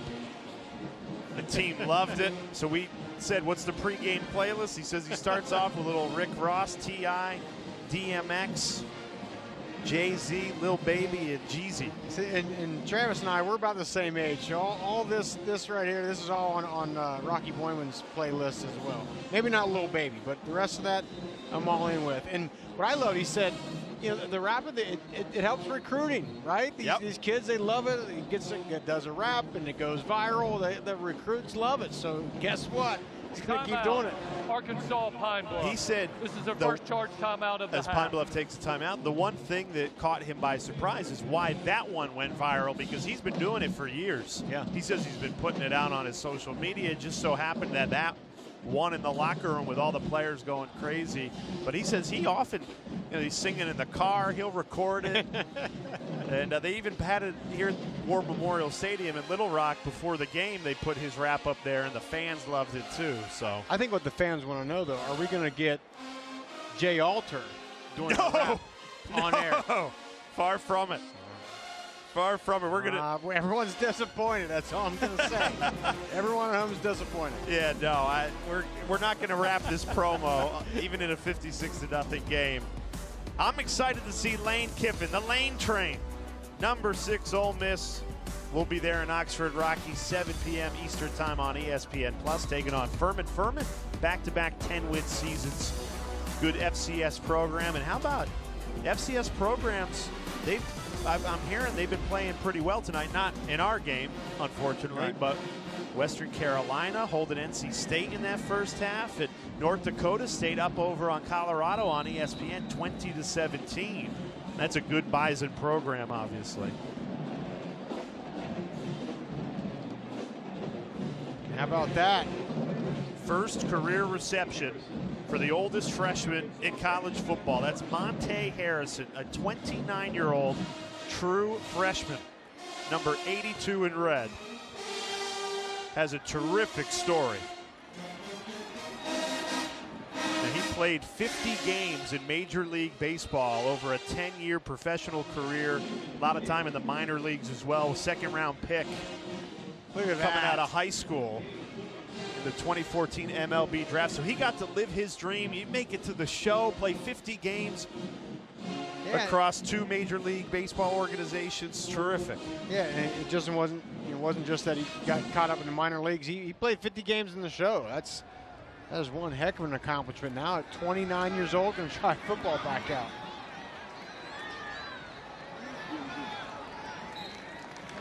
"29 years old and you're a freshman." He's living off campus. Here's him blocking on that last play. That is a man going against a boy right there. Yes, it is.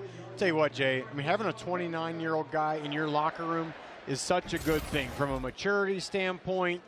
Guys, you know, seeing the world a little bit differently than most of the rest of the locker room, and I think that's just from a leadership standpoint is a great thing. They check it down to Dubinion. So Harrison, born in 1995, oldest freshman in the country. Here's some other athletes born in 1995. Look at Patrick that. Mahomes. Jokic. Wow. Porzingis and Unbelievable. Ezekiel Elliott. Wow. I mean, it feels like Ezekiel Elliott's a veteran in the NFL. And you got Monte Harrison, born the same year, a true freshman. Wow. I mean, shoot. He's got the eligibility. I mean, I don't even know why that would enter into your mind. Like, hey, my baseball career's over. Let me go. Look, life is meant to be lived, right? Yeah. You only get one go-around at this thing. Don't have any regrets. And he thinks he can play some football. And talking with the coaches this week, this isn't like some charity case. Like that, he can play. Yeah. Right? He's out there right now.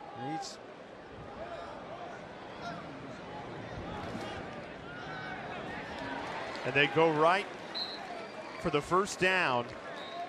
I got Davian Dozier. I got to tell you, Malachi Singleton is impressive. I mean, what I like about him is he gets the ball, he knows where he's going with it, and that thing is out of his hand quick and accurate and right on the money. He has been very impressive. 7 of 8 for 92 yards.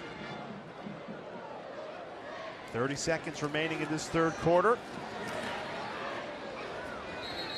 Russell stood up there.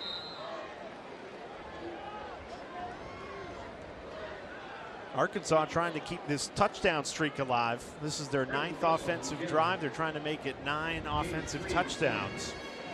This drive will head to the fourth quarter. For a program that was 4-8 a year ago, Sam Pittman, the head coach, told us a disappointing season. We got to win more football games. They're well on their way to their first win, 56-0 after 3.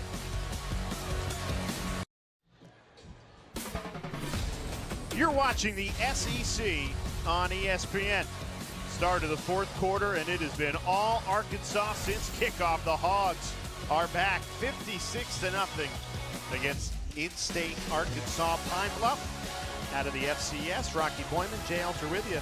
At the end of the third quarter, Rock, I'm looking at North Dakota State hanging with Colorado. Yeah, they got a lead in that game. Western Carolina with a lead over ranked NC State. So FCS programs, they're not just going to lay over. I mean, Pine Bluff obviously not so competitive in this game, but it's not an automatic win like you would think it would be.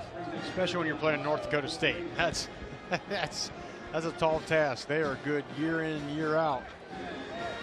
That game over on ESPN. Arkansas trying to keep the touchdown streak alive. They scored on the previous 8 offensive drives. What a grab! On the run, Isaac Taslaw hauled it in. Catch of the night. Singleton lets this thing rip a little bit outside the reach, but Taslaw puts a paw up there and hauls that thing in. Wow. Sometimes you need that. Sometimes the ball can't be perfect. You need your wide receiver to just make a play. That's fantastic. Singleton goes under center. Here's Dubinion, right up the middle, inside the 5. Rashad Dubinion up the middle.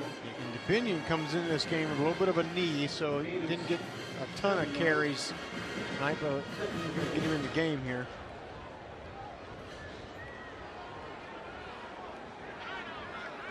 They stay with the I formation. Singleton lost the football. Somehow picked it up and handed it off to Dubinion. I probably just would have fallen on it. I'm not sure how he was able to pick it up and hand it to Dubinion. Here, you take it and get clobbered. Says the quarterbacks are smart, they 7 for 7 on third down tonight. You talk about execution. It's exactly what you want to see if you're the Hogs. Singleton diving in, scores a touchdown.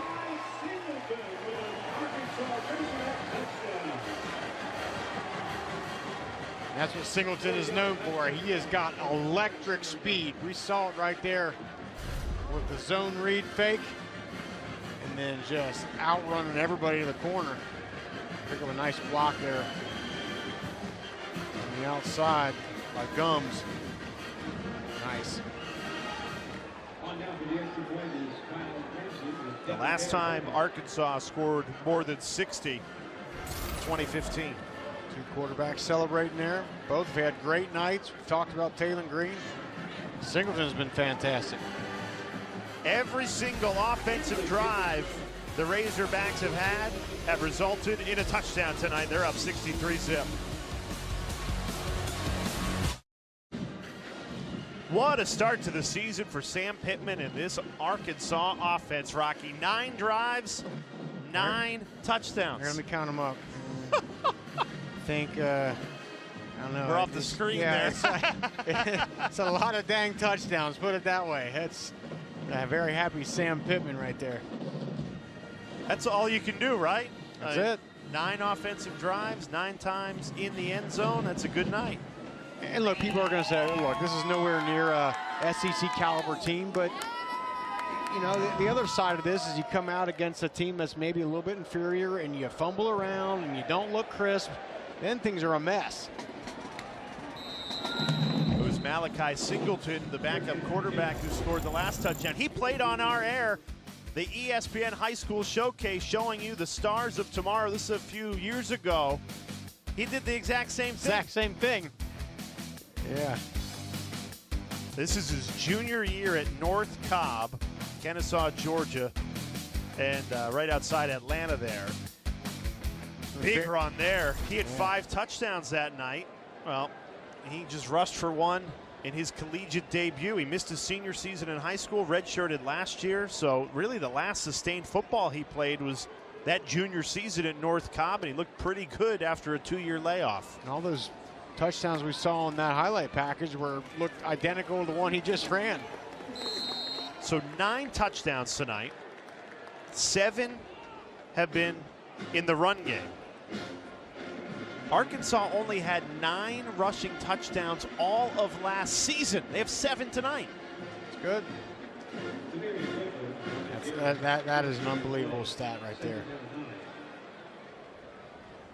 Mind-blowing. If they get 3 next weekend against Oklahoma State, they'll beat it in 2 games. What do you attribute that to, that improvement? I think, look, I mean, the offensive line, the additions that we talked about all game. Carmona at one tackle, Blackstock at the other tackle. Those 2 guys in particular have really, really helped this run game out. Timeout, Pine Bluff. We'll take the timeout as well.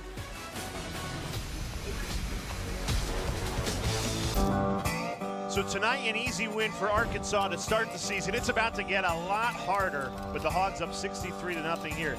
UAB, okay, that's later in September, and then a gauntlet. Tennessee, LSU, Ole Miss, and Texas all at home. Right there in Fayetteville, but that is a murderer's row right there.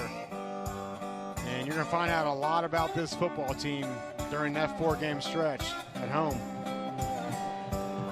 You feel like the season, how Arkansas finishes in the SEC, is probably defined by how they perform in those 4 home games. Because they didn't perform well at home last year, and so I mean, that's key. You know, you got the fans showing up. They want to see the home team win. That's important.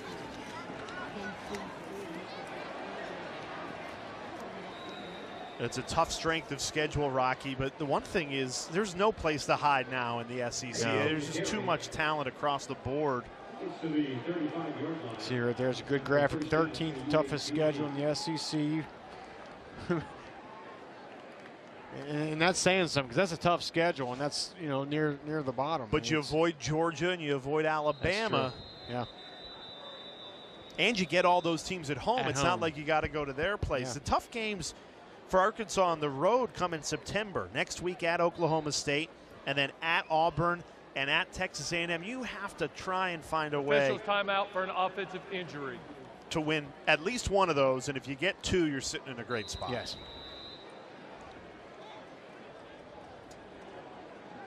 I feel like if Sam Pittman and Arkansas go 8-4, he should be the coach of the year. Coach of the turnaround year, from last season, they are well on their way. Take a look at the full schedule, Rocky. Obviously, it really toughens up next week on ABC at Oklahoma State. Yeah, I mean, you're talking Oklahoma State. A lot of people picked them to win the Big 12. That's no easy contest. UAB, then at Auburn, and then, I mean, there we go. Texas A&M, Tennessee, LSU. That is a tough stretch. You mentioned it. You got to find a way to win one of those 3. Because it doesn't get any easier.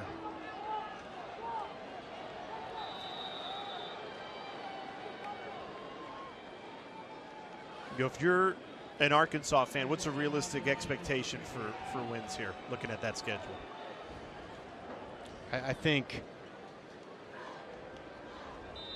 6 wins, but if you can get more than that, I mean, like as you said, I mean, you know, Pittman's coach of the year. I mean, that's, you know what I mean? That's be pretty incredible. And quite a turnaround from last year going 4-8. They have looked good tonight. But again, this schedule is going to get harder in a hurry next week in Stillwater. And look, it's all going to come down to the trigger man, as it does with every team every year. It's Taylon Green. Can he continue to build upon what he did here tonight and what he was able to show and get even more and more comfortable in this offense? I think that number one question becomes, is Taylon Green a substantial upgrade from KJ Jefferson, who departed the program, went to Gus Malzahn at UCF? Yeah, and it's going to come in the form of being able to stretch the field. That's what I think a lot of Arkansas fans would argue, that KJ Jefferson, as good as he was, maybe lacked a little bit in that area. They're hoping Taylon Green, and he did a good job of that at times tonight, stretching that field, make some nice throws, across the field, deep.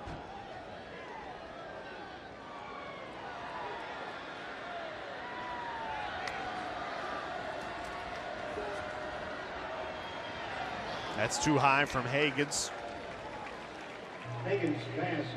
You look at Jefferson's numbers.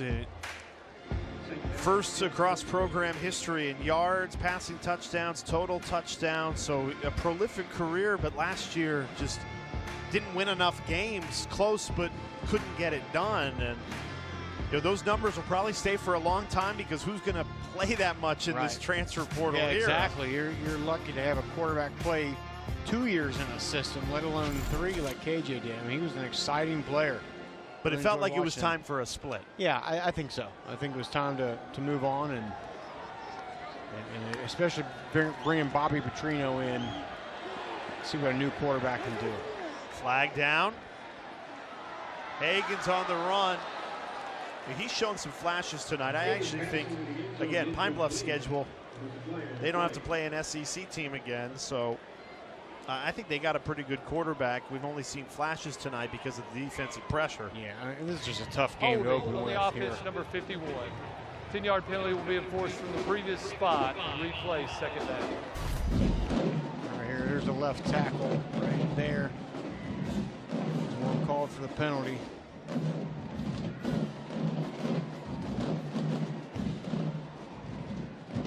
Never saw much there, but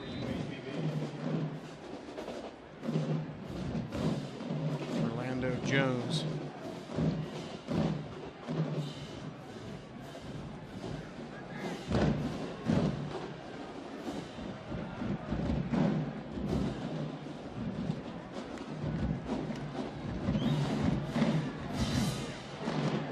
Hagans buying time again.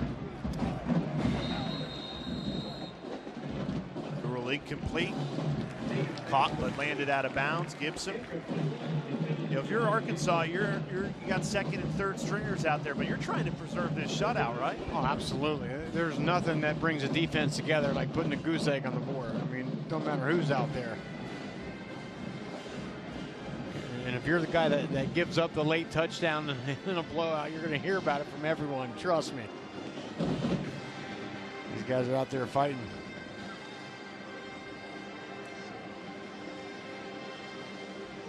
What impressed you more tonight, the offense or the defense from Arkansas? I'd say the offense, just because, again, that was the big question mark. And, against, again, an opponent that's not an SEC defense. On the offense, not all 11 players were set for 1 second. The 5-yard penalty remains third down. So you got to consider that. But, look, they came out and they took care of business. Ran the ball. Taylon Green settled in. Landon Jackson, I thought he played a heck of a game tonight to start his year off. One of the best defensive ends in the SEC. Hagans in trouble. Down he goes. The 10th tackle for loss of the night belongs to Bradley Shaw. True freshman. Out of Hoover High School in Alabama, a powerhouse. I think he's got a very bright future here. They're high on him. I agree. And you can see Travis Williams and company happy for the freshman. He gets in there, gets a chance to play, comes up with a big sack. Loss of 13, so we got 4th and 37 after Pine Bluff had gotten all the way to the 27-yard line. Yeah, Travis Williams, we're talking about Bobby Petrino being happy. Travis Williams is going to be happy with his crew tonight as well. for UAPB. Arkansas Pine Bluff. This is their final charge timeout of the half. Final timeout of the night for Pine Bluff. We'll take it as well. 4:19 remaining. Arkansas preserving the shutout.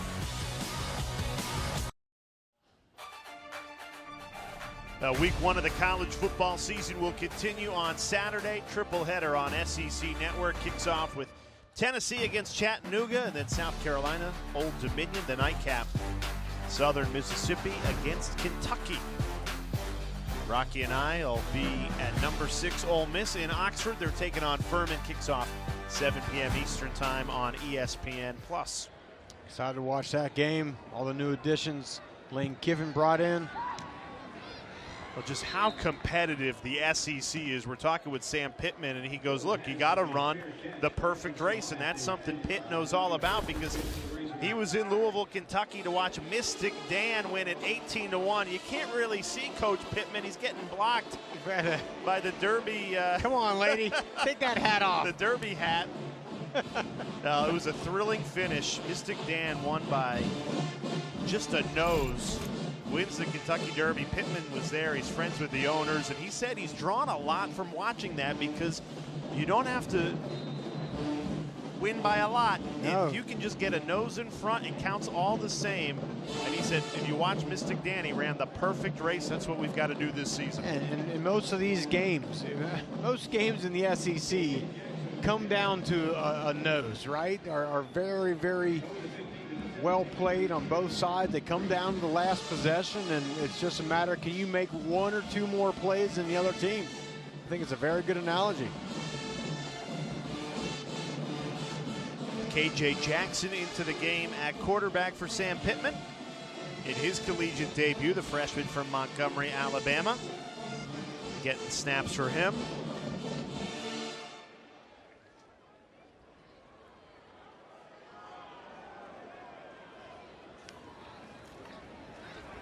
Lefty, right on the money. That's another catch for Monte Harrison. Meet KJ Jackson. KJ Jackson's pass. And how fantastic is this to get a true freshman quarterback some playing time? I mean, that position in particular is all about reps and all about seeing and reading defenses. You can get a few plays in here as a freshman. That's a great thing. And on the previous throw, he found Harrison. They're both freshmen, but Harrison's 10 years older. right, yeah. Freshman to freshman. That's another Arkansas Razorback. I just still always amazed by when you see freshmen making plays. It's like, a year ago they were playing high school football, and now they're out, playing for an SEC football team, making plays at the next level. It's great. Tyrell Reed Jr. into the game as well at running back.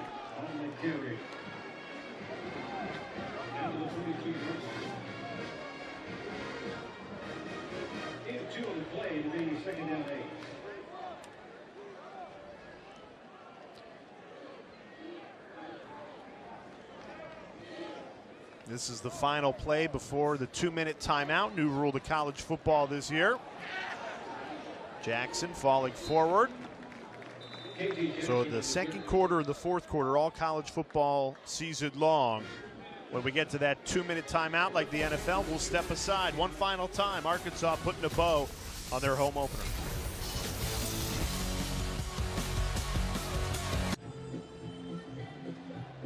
You couldn't have asked for anything more if you're Sam Pittman. Obviously playing an inferior opponent, but boy, did they take care of business. 9 drives, 9 touchdowns, 648 total yards, just domination. And that's what you're supposed to do, against a team that's, that's not of the caliber you're going to see the rest of the year. Come out and take care of business. And you'll get your real test 9 days from now in Stillwater, right? If you're an Arkansas fan, how much do you read into this game? Well, you don't have to wait very long. You'll find out next weekend how good this football team is, because that's a tough game against a ranked Oklahoma State team on the road. Right, and look, it's fair to question that, but at the end of the day, this is a great game to kickstart your season. Get a bunch of guys some playing time, a bunch of new players, new quarterback, new offensive coordinator, new running back, and get ready for a big one here early in the season. Noon Eastern time on ABC. First meeting since 1980, and I think a game that for both programs is going to set the tone for their season. Absolutely.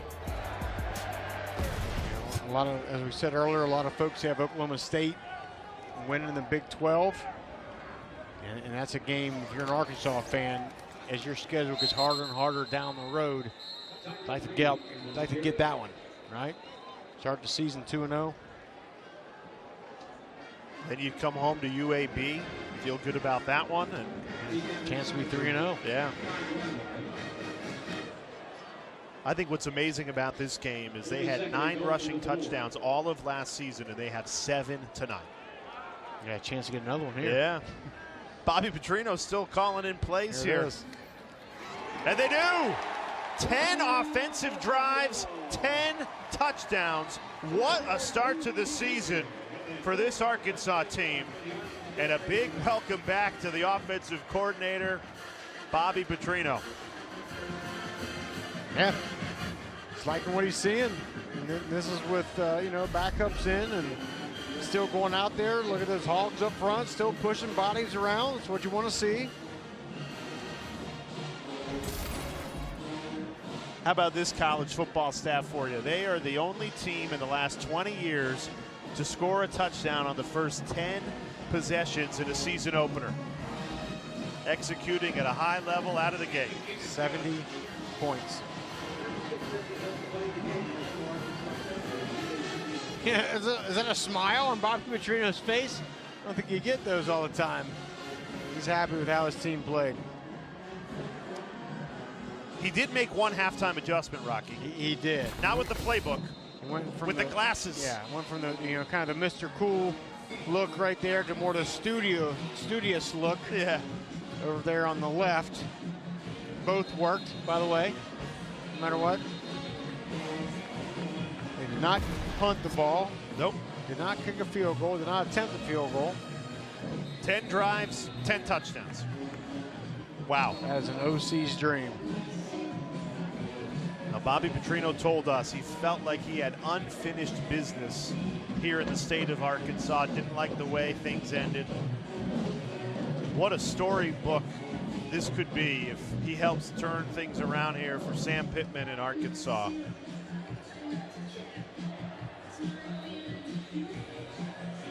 And again, it's all going to rest on that guy's shoulder right there, Taylon Green. Yeah, he's going to be the key on how far this team goes. His best play of the night was that circus run. Oh, yeah, the circus run at the end where get out of bounds, and he just cuts back across the field and just, like Superman, punches it in the end zone before the half ends. It goes down as a 36-yard touchdown, but he probably ran over 50. Yeah. But yeah, the more he can get comfortable, the more Taylon Green gets experience in live situations. It's going to determine how far this team goes. I mean, as much as the SEC is about running the ball in line of scrimmage and, punishing people in the run game, in today's college football, you got to pick up the big plays in the pass game. You just absolutely have to. You got to have balance. Well, they had balance tonight. A commanding 70-0 win to start the season. And now all eyes on Stillwater and Oklahoma State next Saturday on ABC, noon Eastern time. Sam Pittman, that man right there, going to be happy with how his team performed. By all accounts, didn't see any big injuries or anything. You're going to take it back to Fayetteville, watch the tape, get healthy, and get ready to go for a big game against Oklahoma State next week. It goes down as the largest shutout win since 1916. First shutout since 2018, and a terrific start to the 2024 season.